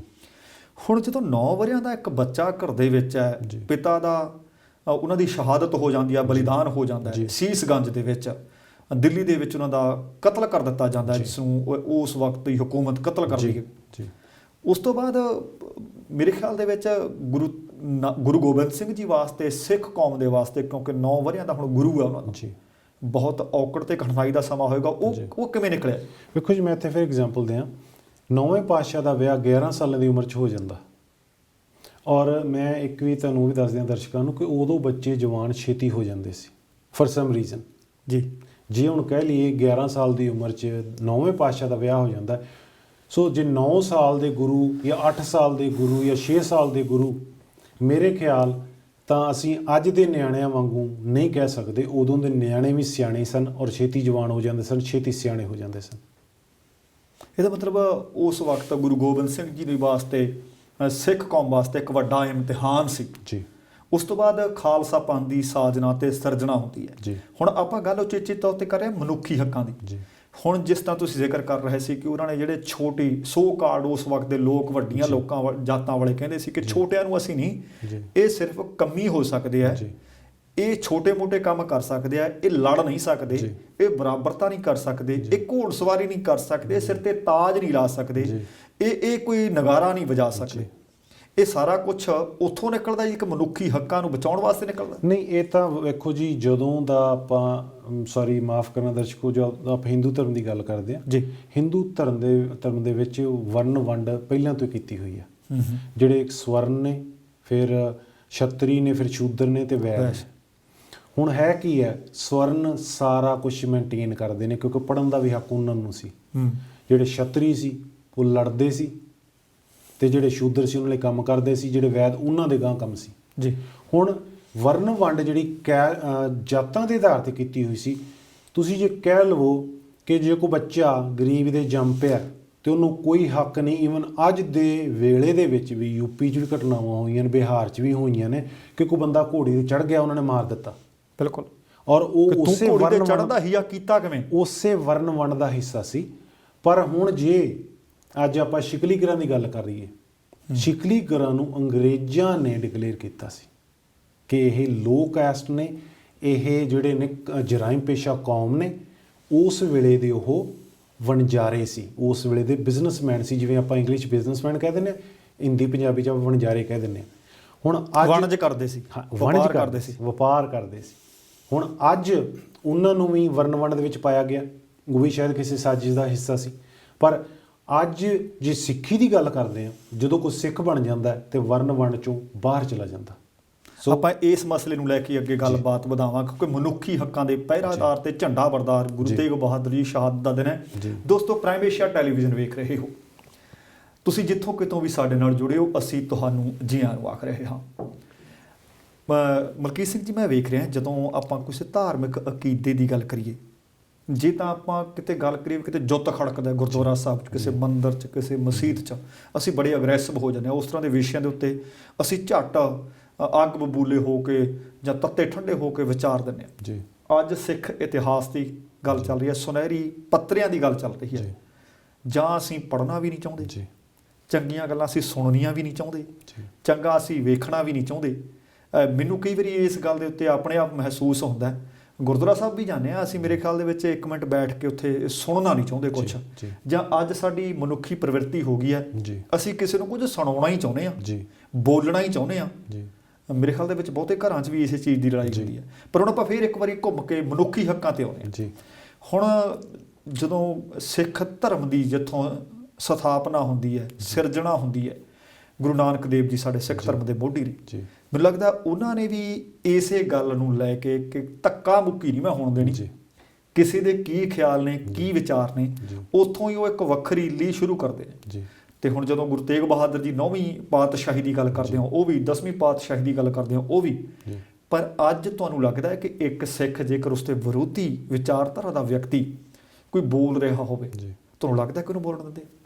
ਵੇਖੋ ਜੀ, ਗੱਲ ਇਹ ਹੈ ਵਿਚਾਰਾਂ ਦੀ ਜਿਹੜੀ ਹੈ ਆਪਣਾ ਤੁਸੀਂ ਕਹਿ ਲਓ ਵਿਰੋਧਤਾ। ਪ੍ਰਗਟ ਕਰਨਾ ਸਾਰਿਆਂ ਨੂੰ ਆਜ਼ਾਦੀ ਹੈ, ਜਿਹੜੀ ਮੁੱਢਲੀ ਆਜ਼ਾਦੀ ਹੈ। ਪਰ ਹੁਣ ਜੇ ਤੁਸੀਂ ਕਹੋ ਕਿ ਜੋ ਮੈਂ ਚਾਹੁੰਦਾ ਵਾਂ ਉਹ ਉਹੀ ਤੁਸੀਂ ਹੋਵੇ। ਬੋਲੋ ਜਾਂ ਉਹੀ ਹੋਵੇ, you are not always right. ਠੀਕ ਹੈ ਜੀ। ਹੁਣ ਦੂਜੀ ਗੱਲ ਵੇਖੋ, ਫੇਰ ਗੱਲ ਮੈਂ ਕਹਾਂਗਾ ਕਿ ਗੁਰੂ ਸਾਹਿਬ ਨੂੰ ਅਸੀਂ ਪਿਛਲੀ ਸੀਟ ਤੇ ਬਿਠਾਇਆ ਹੋਇਆ, ਜਿਹੜੀ ਸਾਡੀ ਸਭ ਤੋਂ ਵੱਡੀ ਟ੍ਰੈਜਡੀ ਆ। ਹੁਣ ਜੇ ਤੁਸੀਂ ਇੱਕ ਸਿੱਖ ਹੁੰਨੇ ਹੋ, ਸਰਦਾਰ ਸਾਰੇ ਨੇ ਜੀ, ਸਿੱਖ ਬਹੁਤ ਘੱਟ ਨੇ, ਜਿਹੜੀ ਮੈਂ ਮਾਫੀ ਚਾਹਾਂਗਾ ਦਰਸ਼ਕਾਂ ਤੋਂ, ਮੇਰੀ ਗੱਲ ਨੂੰ ਪਲੀਜ਼ ਬੁਰਾ ਨਾ ਮਨਾਇਓ, ਆਪਾਂ ਸਾਰੇ ਸਰਦਾਰ ਹਾਂ। ਸਿੱਖ ਜੇ ਹੋਈਏ ਤੇ ਐਸੀਆਂ ਪ੍ਰੋਬਲਮ ਸਾਨੂੰ ਕਦੇ ਨਾ ਹੋਣ। ਜਿਵੇਂ ਗੱਲ ਚੱਲੀ ਸੀ ਇੱਕ MP ਦੀ ਜੀ ਕਿ ਉਹ ਇਸ ਤਰ੍ਹਾਂ ਜੂਆ ਖੇਡਦਾ ਸੀ, ਮੈਂ ਕਿਹਾ ਜੀ ਉਹ ਸਰਦਾਰ ਸੀ, ਮੇਰੇ ਮੂੰਹ ਨੇ ਸਾਰੇ ਵੇਖਣ ਲੱਗ ਗਏ, ਕਹਿੰਦੇ ਉਹ ਕਿਵੇਂ? ਮੈਂ ਕਿਹਾ ਜੀ ਸਿੱਖ ਹੁੰਦਾ ਕਦੀ ਇਹੋ ਜਿਹਾ ਕੰਮ ਨਹੀਂ ਸੀ ਕਰਦਾ। ਕਹਿੰਦੇ ਉਹ ਕਿਵੇਂ? ਮੈਂ ਕਿਹਾ ਜਿਹਨੂੰ ਗੁਰੂ ਯਾਦ ਹੈ ਉਹ ਕਦੀ ਐਸਾ ਕੰਮ ਨਹੀਂ ਕਰੇਗਾ ਜੀ। ਸੋ ਅੱਜ ਵੀ ਸਾਡੇ ਵਿਚਾਰਾਂ ਦੇ ਮਤਭੇਦ ਹੋ ਸਕਦੇ ਨੇ, ਪਰ ਪ੍ਰੋਬਲਮ ਕੀ ਹੈ? ਇੱਕ ਤਾਂ ਸਾਡੀ ਮੱਤ ਹੈ ਜਿਹੜੀ ਉਹ ਮਾਰੀ ਗਈ ਹੈ, ਇੱਕ ਸਾਡੇ 'ਚ ਈਗੋ ਹੈ, ਇੱਕ ਸਾਡੇ 'ਚ ਗਰੀਡ ਹੈ। ਤਿੰਨ ਵਜ੍ਹਾ ਨੇ ਸਾਫ਼-ਸਾਫ਼ ਜਿਹੜੀਆਂ ਅਸੀਂ ਕਹੀਏ ਕਿ ਕਿਸੇ ਵੀ ਕੌਮ ਨੂੰ ਢਾਹ ਲੱਗ ਸਕਦੀਆਂ, ਭਾਵੇਂ ਉਹ ਜੂ ਹੋਣ, ਭਾਵੇਂ ਸਿੱਖ ਹੋਣ, ਭਾਵੇਂ ਜੈਨੀ ਹੋਣ, ਭਾਵੇਂ ਬੋਧੀ ਹੋਣ, ਭਾਵੇਂ ਹਿੰਦੂ ਹੋਣ, ਭਾਵੇਂ ਕ੍ਰਿਸਚਨ ਹੋਣ। ਹੁਣ ਉਹ ਗੱਲ ਉਹੀ ਹੈ ਨਾ ਵੀ ਹੁਣ ਜੇ ਤਾਂ ਕੋਈ ਸਾਡੀ ਵਿਚਾਰਧਾਰਾ ਨਾਲ ਇਤਫਾਕ ਰੱਖਦਾ ਜੀ, ਫਿਰ ਤਾਂ ਉਹ ਇਨਸਾਨ ਵੀ ਚੰਗਾ ਹੈ ਜੀ, ਉਹ ਗਰੁੱਪ ਹੈ, ਉਹ ਸਮੂਹ ਹੈ, ਉਹ ਵੀ ਚੰਗਾ ਹੈ ਜੀ। ਜੇਕਰ ਸਾਨੂੰ ਕੋਈ ਚੈਲੰਜ ਕਰਦਾ, ਕਿਉਂਕਿ ਜਿੱਥੋਂ ਉਤਪਤੀ ਹੁੰਦੀ ਹੈ, ਜੀ, ਗੁਰੂ ਨਾਨਕ ਦੇਵ ਜੀ ਦੀ ਗੱਲ ਕਰੀਏ ਜਾਂ ਸਾਰੇ 10 ਪਾਤਸ਼ਾਹੀਆਂ ਦੀ ਗੱਲ ਕਰੀਏ, ਜੀ, ਉਹ ਡਾਇਲੌਗ ਦੀ ਗੱਲ ਕਰਦੇ ਆ ਜੀ। ਉਹ ਭਾਵੇਂ ਸਿੱਧ ਨਾਲ ਗੋਸਟ ਹੁੰਦੀ ਹੈ, ਜੀ। ਭਾਵੇਂ ਹੁਣ ਔਰੰਗਜ਼ੇਬ ਦੇ ਸਾਹਮਣੇ ਜਾ ਕੇ ਉਹ ਡਟ ਕੇ ਖਲੋਂਦੇ ਆ ਜੀ। ਕਿ ਨਹੀਂ ਤੂੰ ਇਹ ਕਹਿਣਾ ਹੈ, ਸਾਡੇ ਖਿਆਲ ਦੇ ਮੁਤਾਬਕ ਧੱਕੇ ਨਾਲ ਕਿਸੇ ਦੀ ਈਨ ਨਹੀਂ ਮਨਾਈ ਜਾ ਸਕਦੀ, ਕਿਸੇ ਦਾ ਧਰਮ ਤਬਦੀਲ ਨਹੀਂ ਕੀਤਾ ਜਾ ਸਕਦਾ। ਕਿ ਅੱਜ ਕੋਈ ਵਿਅਕਤੀ ਹੀਆ ਰੱਖਦਾ, ਕੋਈ ਬਾਬਰ ਨੂੰ ਜ਼ਾਬਰ ਆਖਦਾ? ਵੇਖੋ ਜੀ, ਤੁਸੀਂ ਬਹੁਤ ਵਧੀਆ ਗੱਲ ਕੀਤੀ। ਐਮਨਾਬਾਦ ਦਾ ਸੀਨ ਯਾਦ ਕਰੋ ਜੀ, ਜਦੋਂ ਬਾਬਾ ਜੀ ਲਿਖਦੇ ਨੇ ਜੈਸੀ ਮੈਂ ਆਵੈ ਖਸਮ ਕੀ ਬਾਣੀ ਤੈਸੜਾ ਕਰੀ ਗਿਆਨ ਵੇ ਲੱਲੋ, ਪਾਪ ਕੀ ਜੰਜ ਲੈ ਕਾਬੂ ਧਾਇਆ ਜੋਰੀ ਮੰਗੇ ਦਾਨ ਵੇ ਲੱਲੋ। ਵੈਸੇ ਅੱਜ ਦੀ ਸਮੇਂ ਦੇ ਵਿੱਚ ਕੋਈ ਐਸਾ ਸ਼ਖਸ ਮੈਂ ਤਾਂ ਨਹੀਂ ਵੇਖਿਆ ਜਿਹੜਾ ਬਾਬਰ ਨੂੰ ਜਾਬਰ ਕਹਿ ਸਕੇ। ਹਾਂ, ਉਹ ਜ਼ਰੂਰ ਨੇ ਜਿਹੜੇ ਬਾਬਰ ਨੂੰ ਜਾ ਕੇ ਕਹਿਣਗੇ ਕਿ ਤੁਸੀਂ ਗ੍ਰੇਟ ਹੋ, ਬਹੁਤ ਵਧੀਆ ਕੰਮ ਖੁਸ਼ਾਮਦ ਕਰਨਗੇ। ਹਾਂਜੀ, ਉਹਦੀ ਖੁਸ਼ਾਮਦੀਦ ਕਰਨਗੇ। ਬਟ ਜਿਹੜਾ ਸਿੱਖ ਸੁੱਚਾ ਅੱਜ ਵੀ ਕਿਤੇ ਨਾ ਕਿਤੇ ਤੁਹਾਨੂੰ ਮਿਲ ਜਾਵੇਗਾ, ਜਿਹੜਾ ਜੇ ਬਾਬਰ ਨੂੰ ਜਾਬਰ ਨਹੀਂ ਕਹਿੰਦਾ ਤੇ ਬਾਬਰ ਦੇ ਸਤਾਇਆਂ ਨੂੰ ਜਾ ਕੇ ਮਲਮ ਲਾ ਰਿਹਾ ਹੋਵੇਗਾ, ਬਾਬਰ ਦੇ ਸਤਾਇਆਂ ਨੂੰ ਰੋਟੀ ਖਵਾ ਰਿਹਾ ਹੋਵੇਗਾ। ਉਹ ਵੀ ਇੱਕ ਪ੍ਰੋਟੈਸਟ ਕਰਨ ਦਾ ਤਰੀਕਾ। ਬਟ ਜੇ ਉਹ ਵੀ ਨਹੀਂ ਕੋਈ ਕਰਦਾ ਤੇ ਤੁਸੀਂ ਮਤ ਜਾਣੋ ਕਿ ਗੁਰੂ ਦੇ ਸਿੱਖ ਹੋ, ਤੁਸੀਂ ਸਿੱਖੀ ਤੋਂ ਬਹੁਤ ਕੋਹਾਂ ਦੂਰ ਹੋ। ਜਿਹੜਾ ਮਨੁੱਖੀ ਹੱਕ ਨੇ ਜਾਂ ਮਨੁੱਖੀ ਹੱਕਾਂ ਦਾ ਇੱਕ ਦਿਵਸ ਹੈ ਜੀ, ਬਹੁਤ ਸਾਰੇ ਲੋਕਾਂ ਦੀ ਮੁੱਢ ਕਦੀਮ ਤੋਂ ਇਹ ਮੰਗ ਰਹੀ ਜੀ ਕਿ ਦੁਨੀਆ ਭਰ ਦੇ ਵਿੱਚ ਸਿੱਖ ਹੁਣ ਇੰਨੀ ਕੁ ਵੱਡੀ ਤਾਕਤ ਬਣ ਚੁੱਕੇ ਨੇ, ਪੋਲੀਟੀਕਲੀ, ਇਕਨੋਮਿਕਲੀ, ਉਹ ਹੁਣ ਸਹਿ ਰੱਖਦੇ ਆ ਕਿ ਘੱਟੋ ਘੱਟ UN ਨੂੰ ਤੱਕ ਇਸ ਗੱਲ ਦੀ ਅਪਰੋਚ ਕੀਤੀ ਜਾਵੇ ਕਿ ਜਿਹੜਾ ਮਨੁੱਖੀ ਅਧਿਕਾਰ ਦਿਵਸ ਦੁਨੀਆ ਪੱਧਰ ਤੇ ਮਨਾਇਆ ਜਾਂਦਾ ਹੈ, ਉਹ ਗੁਰੂ ਤੇਗ ਬਹਾਦਰ ਜੀ ਦੀ ਸ਼ਹਾਦਤ ਦਾ ਦਿਨ ਡਿਕਲੇਅਰ ਕੀਤਾ ਜਾਵੇ, ਤਾਂ ਕਿ ਉਸ ਦਿਨ ਪਤਾ ਲੱਗੇ ਕਿ ਉਹ ਕੌਣ ਸਨ। ਭਾਵੇਂ ਅਸੀਂ ਦੱਸ ਰਹੇ ਹਾਂ, ਪਰ ਕਿਤੇ ਕਿਤੇ ਅਸੀਂ ਇਸ ਗੱਲ ਤੋਂ ਵੀ ਮੁਨਕਰ ਨਹੀਂ ਹੋ ਸਕਦੇ ਕਿ ਜਿੱਡੀ ਵੱਡੀ ਉਹਨਾਂ ਦੀ ਕੁਰਬਾਨੀ ਹੈ ਜਾਂ ਜਿੱਡਾ ਵਿਲੱਖਣ ਉਹਨਾਂ ਨੇ ਉਹਨਾਂ ਵੇਲਿਆਂ ਦੇ ਵਿੱਚ ਕਈ ਸਦੀਆਂ ਪਹਿਲਾਂ ਇੱਕ ਵੱਖਰੀ ਕਿਸਮ ਦੀ ਕੁਰਬਾਨੀ, ਜਿਹੜੇ ਮਜ਼ਲੂਮ ਲੋਕ ਉਹਨਾਂ ਕੋਲ ਇੱਕ ਪੁਕਾਰ, ਇੱਕ ਫਰਿਆਦ ਲੈ ਕੇ ਪਹੁੰਚਦੇ ਨੇ, ਆਪਣੇ ਪਰਿਵਾਰ ਦਾ ਨਹੀਂ ਸੋਚਿਆ, 9 ਵਰਿਆਂ ਦੇ ਬਾਲ ਦਾ ਨਹੀਂ ਸੋਚਿਆ, ਉਹ ਉਸ ਵਕਤ ਇੱਕ ਧਰਮ ਦੇ ਗੁਰੂ ਸਨ, ਉਹਨਾਂ ਦਾ ਨਹੀਂ ਸੋਚਿਆ, ਸਗੋਂ ਦੂਸਰੀ ਕੌਮ ਨੂੰ ਬਚਾਉਣ ਦੇ ਵਾਸਤੇ, ਕਿਸੇ ਨਾਲ ਮਨੁੱਖੀ ਅਧਿਕਾਰ ਦੀ ਉਲੰਘਣਾ ਹੋ ਰਹੀ ਹੈ, ਧੱਕਾ ਹੋ ਰਿਹਾ, ਉਸ ਨੂੰ ਬਚਾਉਣ ਦੇ ਵਾਸਤੇ ਆਪਣੇ 3 ਭਗਤਾਂ ਦੇ ਨਾਲ, ਸੇਵਕਾਂ ਦੇ ਨਾਲ, ਸਿੱਖਾਂ ਦੇ ਨਾਲ ਜਾ ਕੇ ਸ਼ਹਾਦਤ ਦਾ ਜਾਮ ਪੀਂਦੇ ਆ। ਕਿ ਤੁਹਾਨੂੰ ਲੱਗਦਾ ਹੈ ਕਿ ਇਹ ਇੱਕ ਬਹੁਤ ਵੱਡੀ ਗੱਲ ਹੈ ਤੇ ਇਹਦੇ ਉੱਤੇ ਇੱਕ ਮੁੱਠ ਹੋ ਜਾਣਾ ਚਾਹੀਦਾ, ਇਕਜੁੱਟ ਹੋ ਜਾਣਾ ਚਾਹੀਦਾ? ਵੈਸੇ ਵੀ ਦਰਸ਼ਕਾਂ ਨੂੰ ਦੱਸਦੇ ਹਾਂ, ਜੇ ਅੱਜ ਦੇ ਸਮੇਂ ਦੇ ਵਿੱਚ ਵੀ ਗੱਲ ਕਰਦੇ ਹਾਂ, ਜੇ ਕੋਈ ਸ਼ਹਾਦਤ ਪਾਉਂਦਾ, ਜੇ ਸ਼ਹਾਦਤ ਦਾ ਜਾਮ ਪੀਂਦਾ ਤੇ ਨਾਮ ਉਹਦਾ ਹੀ ਰਹਿੰਦਾ, ਮੇਰੇ ਵਰਗੇ ਨੂੰ ਕਿਸੇ ਨੇ ਨਹੀਂ ਪੁੱਛਣਾ, ਈਵਨ ਸੈਕਿੰਡ ਜਨਰੇਸ਼ਨ ਦੇ ਵਿੱਚ ਵੀ, ਕਿਉਂਕਿ ਰੋਟੀ ਕਮਾਉਣਾ, ਬੱਚੇ ਪਾਲਣਾ ਹੀ ਕੋਈ ਵੱਡਾ ਕੰਮ ਨਹੀਂ, ਵੱਡਾ ਮਾਰਕੇ ਦਾ ਕੰਮ ਨਹੀਂ। ਜੇ ਆਪਾਂ ਅੱਜ ਦੀ ਵੀ ਗੱਲ ਕਰੀਏ, ਪਹਿਲਾਂ ਦੀ ਵੀ ਗੱਲ ਕਰੀਏ, ਜਿਹੜੇ ਸ਼ਹੀਦ ਹੋਏ ਨੇ ਕਿਸੇ ਕੌਜ਼ ਲਈ, ਉਹਨਾਂ ਦਾ ਨਾਂ ਰਹਿੰਦੀ ਦੁਨੀਆ ਤੱਕ ਰਹੂਗਾ। ਔਰ ਕੌਜ਼ ਕੀ ਸੀਗਾ ਕਿ ਸਭ ਨੂੰ ਬਰਾਬਰਤਾ ਦਾ ਹੱਕ ਹੋਣਾ ਚਾਹੀਦਾ, ਸਭ ਨੂੰ ਫਰੀਡਮ ਆਫ ਸਪੀਚ ਹੋਣੀ ਚਾਹੀਦੀ ਹੈ, ਸਭ ਧਰਮ ਇੱਕੋ ਥਾਂ ਤੇ ਇੱਕੋ ਛੱਤ ਥੱਲੇ ਕੋਐਗਜ਼ਿਸਟ ਕਰ ਸਕਦੇ ਹੋਣ, ਉਹਨੂੰ ਇਹ ਕਹਿ ਸਕਦੇ ਨੇ ਕਿ ਕੁਦਰਤ ਦਾ ਰੂਲ ਫੋਲੋ ਕੀਤਾ ਜਾ ਰਿਹਾ, ਜਿਹੜਾ ਅੱਜ ਬਹੁਤ ਘੱਟ ਮਿਲਦਾ। ਸੋ ਉਹਨਾਂ ਵੇਲਿਆਂ ਦੇ ਵਿੱਚ ਉਹਨਾਂ ਨੇ ਇਤਿਹਾਸ ਦਾ ਨਾਰਾ ਮਾਰਤਾ ਜੀ। ਗੁਰੂ ਤੇਗ ਬਹਾਦਰ ਹਿੰਦ ਦੀ ਚਾਦਰ, ਜਿਸ ਤਰ੍ਹਾਂ ਆਪਾਂ ਪਹਿਲਾਂ ਜ਼ਿਕਰ ਵੀ ਕੀਤਾ, ਰਾਖਾ ਤਿਲਕ ਜੰਝੂ ਪ੍ਰਭ ਤਾਕਾ, ਜੀ। ਉਹ ਤਿਲਕ ਨੂੰ ਤਾਂ ਬਚਾ ਗਏ, ਜੰਝੂ ਨੂੰ ਤਾਂ ਬਚਾ ਗਏ। ਜੀ। ਪਰ ਅੱਜ ਜਿੱਥੇ ਅਸੀਂ ਖੁਦ ਜਾ ਕੇ ਖੜ ਗਏ ਹਾਂ, ਤੁਸੀਂ ਦੱਸ ਰਹੇ ਹੋ ਕਿ ਅਸੀਂ ਗੁਰੂ ਨਹੀਂ ਮੁੱਖ ਰੱਖਿਆ, ਗੁਰੂ ਨੂੰ ਤੁਸੀਂ ਪਿੱਠ ਦਿਖਾਈ ਆ, ਜਾਂ ਬੜਾ ਵਧੀਆ ਤੁਸੀਂ ਬੋਲਿਆ ਕਿ ਗੁਰੂ ਨੂੰ ਅਸੀਂ ਪਿਛਲੀ ਸੀਟ ਤੇ ਬਿਠਾਇਆ ਹੋਇਆ। ਜੀ। ਹੁਣ ਸਾਡੀਆਂ ਕੁਝ ਜ਼ਿੰਮੇਵਾਰੀਆਂ ਨੇ ਨੈਤਿਕਤਾ ਦੇ ਆਧਾਰ ਤੇ, ਇੱਕ ਧਾਰਮਿਕ ਨੇਤਾ ਜਿਹੜੇ ਸਾਡੇ, ਉਹਨਾਂ ਦੀਆਂ ਜਾਂ ਆਮ ਪਬਲਿਕ ਦੀਆਂ। ਸੋ ਲਗਭਗ ਆਪਾਂ ਆਖਰੀ ਪੜਾਅ ਵੱਲ ਵਧਦੇ ਜਾ ਰਹੇ ਹਾਂ। ਅੱਜ ਦੇ ਇਤਿਹਾਸ ਦੀ ਜਦੋਂ ਆਪਾਂ ਗੱਲ ਕਰ ਰਹੇ ਹਾਂ, ਅੱਜ ਦੇ ਸੰਦਰਭ ਵਿੱਚ ਕੀ ਮਹੱਤਤਾ ਰੱਖਦੀ ਜੀ ਉਹਨਾਂ ਦੀ ਕੁਰਬਾਨੀ? ਵੇਖੋ ਜੀ, ਕੁਰਬਾਨੀ ਭਾਵੇਂ ਉਦੋਂ ਸੀ ਭਾਵੇਂ ਅੱਜ ਹੈ, ਉਹਦਾ ਬਹੁਤ ਸਿਗਨੀਫੀਕੈਂਸ ਹੈ। ਕਿਉਂਕਿ ਜੇ ਅਸੀਂ ਇਤਿਹਾਸ ਭੁੱਲ ਜਾਵਾਂਗੇ, ਜੇ ਅਸੀਂ ਆਪਦੇ ਗੁਰੂਆਂ ਦੀਆਂ, ਆਪਦੇ ਜਿਹੜੇ ਵੱਡੇ ਨੇ ਵਡੇਰੇ, ਉਹਨਾਂ ਦੀਆਂ ਕੁਰਬਾਨੀਆਂ ਭੁੱਲ ਜਾਵਾਂਗੇ, ਸ਼ਾਇਦ ਸਾਡਾ ਫਿਊਚਰ ਬਹੁਤ ਮਾੜਾ ਹੋਊਗਾ। ਕਿਉਂਕਿ ਜਿਹੜੀਆਂ ਵੀ ਕੌਮਾਂ ਇਤਿਹਾਸ ਭੁੱਲਦੀਆਂ ਨੇ, ਉਹ ਰੁਲ ਜਾਂਦੀਆਂ ਨੇ, ਉਹ ਖਤਮ ਹੋ ਜਾਂਦੀਆਂ ਨੇ। ਔਰ ਮੈਂ ਇੱਥੇ ਇਹ ਵੀ ਕਹਿਣੋਂ ਗੁਰੇਜ਼ ਨਹੀਂ ਕਰਾਂਗਾ ਕਿ ਹਾਲੇ ਸਮਾਂ ਪਿਆ, ਆਪਾਂ ਫਿਰ ਵੀ ਹੋਸ਼ ਸੰਭਾਲੀਏ ਅਤੇ ਆਪਾਂ ਗੁਰੂ ਨੂੰ ਮੁੱਖ ਰੱਖੀਏ, ਉਹਨਾਂ ਗੁਰੂਆਂ ਨੂੰ ਮੁੱਖ ਰੱਖੀਏ ਜਿਨ੍ਹਾਂ ਨੇ ਸਾਡੇ ਲਈ ਜਾਨਾਂ ਵਾਰੀਆਂ, ਜਿਨ੍ਹਾਂ ਨੇ ਸਾਡੇ ਲਈ ਬੱਚੇ ਵਾਰੇ, ਜਿਨ੍ਹਾਂ ਨੇ ਸਾਨੂੰ ਸੇਧ ਦੇਣ ਲਈ, ਬਰਾਬਰਤਾ ਦੇਣ ਲਈ ਉਦੋਂ ਉਸ ਵੇਲੇ ਹਾਂ ਦਾ ਨਾਰਾ ਮਾਰਿਆ, ਐਗਜ਼ਾਮਪਲ ਸੈੱਟ ਕੀਤੇ। ਅਸੀਂ ਉਹਨਾਂ ਨੂੰ ਭੁੱਲਣਾ ਤਾਂ ਦੂਰ ਦੀ ਗੱਲ ਹੈ, ਸੋਚਣਾ ਵੀ ਨਹੀਂ ਚਾਹੀਦਾ ਭੁੱਲਣ ਲਈ। ਸੋ ਹੁਣ ਬਿਲਕੁਲ ਆਖਰੀ ਮੰਜ਼ਿਲ ਵੱਲ ਹੈ। ਮਲਕੀਤ ਸਿੰਘ ਸਾਰਣ ਜੀ, ਜਿਸ ਤਰ੍ਹਾਂ ਆਪਾਂ ਜ਼ਿਕਰ ਕਰ ਰਹੇ ਹਾਂ ਅੱਜ ਗੁਰੂ ਤੇਗ ਬਹਾਦਰ ਜੀ ਦੀ ਸ਼ਹਾਦਤ ਦਾ, ਜੀ। ਉਹਨਾਂ ਦੇ ਪਾਏ ਪੂਰਨਿਆਂ ਦਾ ਇਤਿਹਾਸਕਾਰਾਂ ਨੇ ਕਿੱਥੇ ਕੀ ਲਿਖਿਆ, ਉਹ ਗੁਰੂ ਗੋਬਿੰਦ ਸਿੰਘ ਜੀ ਨੂੰ ਆਖਰੀ ਵਾਰ ਜਦੋਂ ਮਿਲ ਕੇ ਜਾਂਦੇ ਆ, ਉਹਨਾਂ ਵੇਲਿਆਂ 'ਚ ਕੀ ਕਿਹਾ। ਮੱਖਣ ਸ਼ਾਹ ਲੁਬਾਣਾ ਨੇ ਉਹਨਾਂ ਨੂੰ ਕਿਵੇਂ ਗੁਰੂ ਲਾਧੂਰੇ ਆਖਿਆ, ਕਿਵੇਂ ਉਹਨਾਂ ਵੇਲਿਆਂ ਦੇ ਵਿੱਚ ਵੀ ਪਖੰਡੀ ਲੋਕ ਸਨ। ਕਿਉਂਕਿ ਸਮਾਂ ਭਾਵੇਂ ਬਦਲ ਗਿਆ ਹੈ, ਪਰ ਉਹ ਪਿਰਤਾਂ, ਉਹ ਕੁਰੀਤੀਆਂ, ਉਹ ਲਗਭਗ ਉਹੀ ਨੇ। ਅਖੀਰ ਦੇ ਵਿੱਚ ਜੇਕਰ ਆਪਾਂ ਉਹਨੂੰ 30 ਕੁ ਸੈਕਿੰਡ ਦੇ ਵਿੱਚ ਸਮ ਅਪ ਕਰਨਾ ਹੋਵੇ ਤਾਂ ਗੁਰੂ ਤੇਗ ਬਹਾਦਰ ਦੀ ਸ਼ਹਾਦਤ ਦੇ ਮੁਤਲਕ ਕੀ ਕਹਿਣਾ ਚਾਹੋਗੇ? ਵੇਖੋ ਜੀ, ਮੈਂ ਤਾਂ ਕਹੂੰਗਾ ਹਰ ਸਿੱਖ ਨੂੰ ਉਹਨਾਂ ਦੀ ਕੁਰਬਾਨੀ ਯਾਦ ਰੱਖਣੀ ਚਾਹੀਦੀ, ਭੁੱਲਣੀ ਨਹੀਂ ਚਾਹੀਦੀ। ਕਿਉਂਕਿ ਐਸੇ ਸਬਕ ਨੇ ਜਿਹੜੇ ਸਾਨੂੰ ਹਰ ਰੋਜ਼ ਯਾਦ ਰੱਖਣੇ ਚਾਹੀਦੇ ਨੇ, ਸਵੇਰੇ, ਦੁਪਹਿਰੇ, ਸ਼ਾਮ, ਸੌਣ ਵੇਲੇ। ਕਿਉਂਕਿ ਅਸੀਂ ਇਸ ਚੀਜ਼ ਨੂੰ ਭੁੱਲ ਗਏ ਤੇ ਅਸੀਂ ਸਿੱਖ ਨਹੀਂ, ਅਸੀਂ ਅਕਿਰਤਕਣ ਹੋਵਾਂਗੇ। ਸੋ ਮਲਕੀਤ ਸਿੰਘ ਜੀ, ਇਸ ਦੇ ਨਾਲ ਹੀ ਅੱਜ ਦਾ ਸਮਾਂ ਸਾਂਝਾ ਕਰਨ ਵਾਸਤੇ ਤੁਹਾਡਾ ਤਹਿ ਦਿਲੋਂ ਧੰਨਵਾਦ ਜੀ। ਫਿਰ ਕਿਸ ਦਿਨ ਗੱਲਬਾਤ ਕਰਾਂਗੇ। ਵਾਹਿਗੁਰੂ ਜੀ ਕਾ ਖਾਲਸਾ, ਵਾਹਿਗੁਰੂ ਜੀ ਕੀ ਫਤਿਹ। ਦੋਸਤੋ, ਇਹ ਸਨ ਮਲਕੀਤ ਸਿੰਘ ਸਾਰਨ, ਜਿਹੜੇ ਅੱਜ ਗੱਲਬਾਤ ਕਰ ਰਹੇ ਸਨ ਗੁਰੂ ਤੇਗ ਬਹਾਦਰ ਜੀ ਦੀ ਸ਼ਹਾਦਤ ਦੇ ਪ੍ਰਤੀ। ਮੈਨੂੰ ਉਮੀਦ ਨਹੀਂ, ਯਕੀਨ ਹੈ ਕਿ ਤੁਹਾਨੂੰ ਅੱਜ ਇਤਿਹਾਸ ਦੇ ਕੁਝ ਜਿਹੜੇ ਅਸੀਂ ਸੁਨਹਿਰੀ ਪੱਤਰੇ ਫਰੋਲੇ ਹਨ, ਮੈਂ ਇਹ ਕਹਿ ਦਿਆਂ ਤਾਂ ਗਲਤ ਨਹੀਂ ਕਿ ਉਹਨਾਂ ਦੇ ਉੱਤੋਂ ਅਸੀਂ ਗਰਦ ਝਾੜੀ ਹੈ, ਕਿਉਂਕਿ ਅਸੀਂ ਇਤਿਹਾਸ ਬਹੁਤਾ ਪੜ੍ਹਦੇ ਨਹੀਂ, ਬਹੁਤਾ ਫਰੋਲਦੇ ਨਹੀਂ। ਪਰ ਫਿਰ ਵੀ ਜੇਕਰ ਤੁਸੀਂ ਸਾਡੇ ਪ੍ਰੋਗਰਾਮ ਨੂੰ ਵੇਖ ਸੁਣ ਰਹੇ ਸੀ, ਤੁਸੀਂ ਆਨੰਦ ਮਾਣਿਆ ਹੋਵੇਗਾ। ਅੱਜ ਦੇ ਸਮੇਂ ਦੀ ਸਮਾਪਤੀ ਹੈ। ਕੋਈ ਭੁੱਲ ਹੋਈ ਹੋਵੇ, ਕੋਈ ਗਲਤੀਆਂ ਹੋ ਗਈਆਂ ਹੁਣ ਇਤਿਹਾਸ ਫਰੋਲਦੇ ਹਾਂ, ਤਾਂ ਅਸੀਂ ਚਾਹੁੰਦੇ ਹਾਂ ਕਿ ਉਸ ਮੁਆਫੀ ਦੇ ਅਸੀਂ ਹੱਕਦਾਰ ਹਾਂ। ਅੱਜ ਦੇ ਸਮੇਂ ਦੀ ਸਮਾਪਤੀ ਹੈ। ਜਾਣ ਤੋਂ ਪਹਿਲਾਂ ਕਹਿਣਾ ਚਾਹੁੰਦਾ ਹਾਂ, ਜ਼ਿੰਦਗੀ ਜਿੰਦਾਦਿਲੀ ਦਾ ਨਾਮ ਹੈ। ਕੱਲ ਫਿਰ ਕਿਸੇ ਨਵੇਂ ਅਤੇ ਨਿਵੇਕਲੇ ਪ੍ਰੋਗਰਾਮ ਨਾਲ ਮੁੜ ਹਾਜ਼ਰ ਹੋਵਾਂਗਾ। ਉਦੋਂ ਤੱਕ ਵੇਖਦੇ ਰਹੋ ਪ੍ਰਾਈਮ ਏਸ਼ੀਆ, ਤੁਹਾਡਾ ਆਪਣਾ, ਤੁਹਾਡੇ ਲਈ। ਦਵਿੰਦਰ ਸਿੰਘ ਬੈਨੀਪਾਲ ਨੂੰ ਆਗਿਆ ਦਿਓ। ਸਤਿ ਸ਼੍ਰੀ ਅਕਾਲ।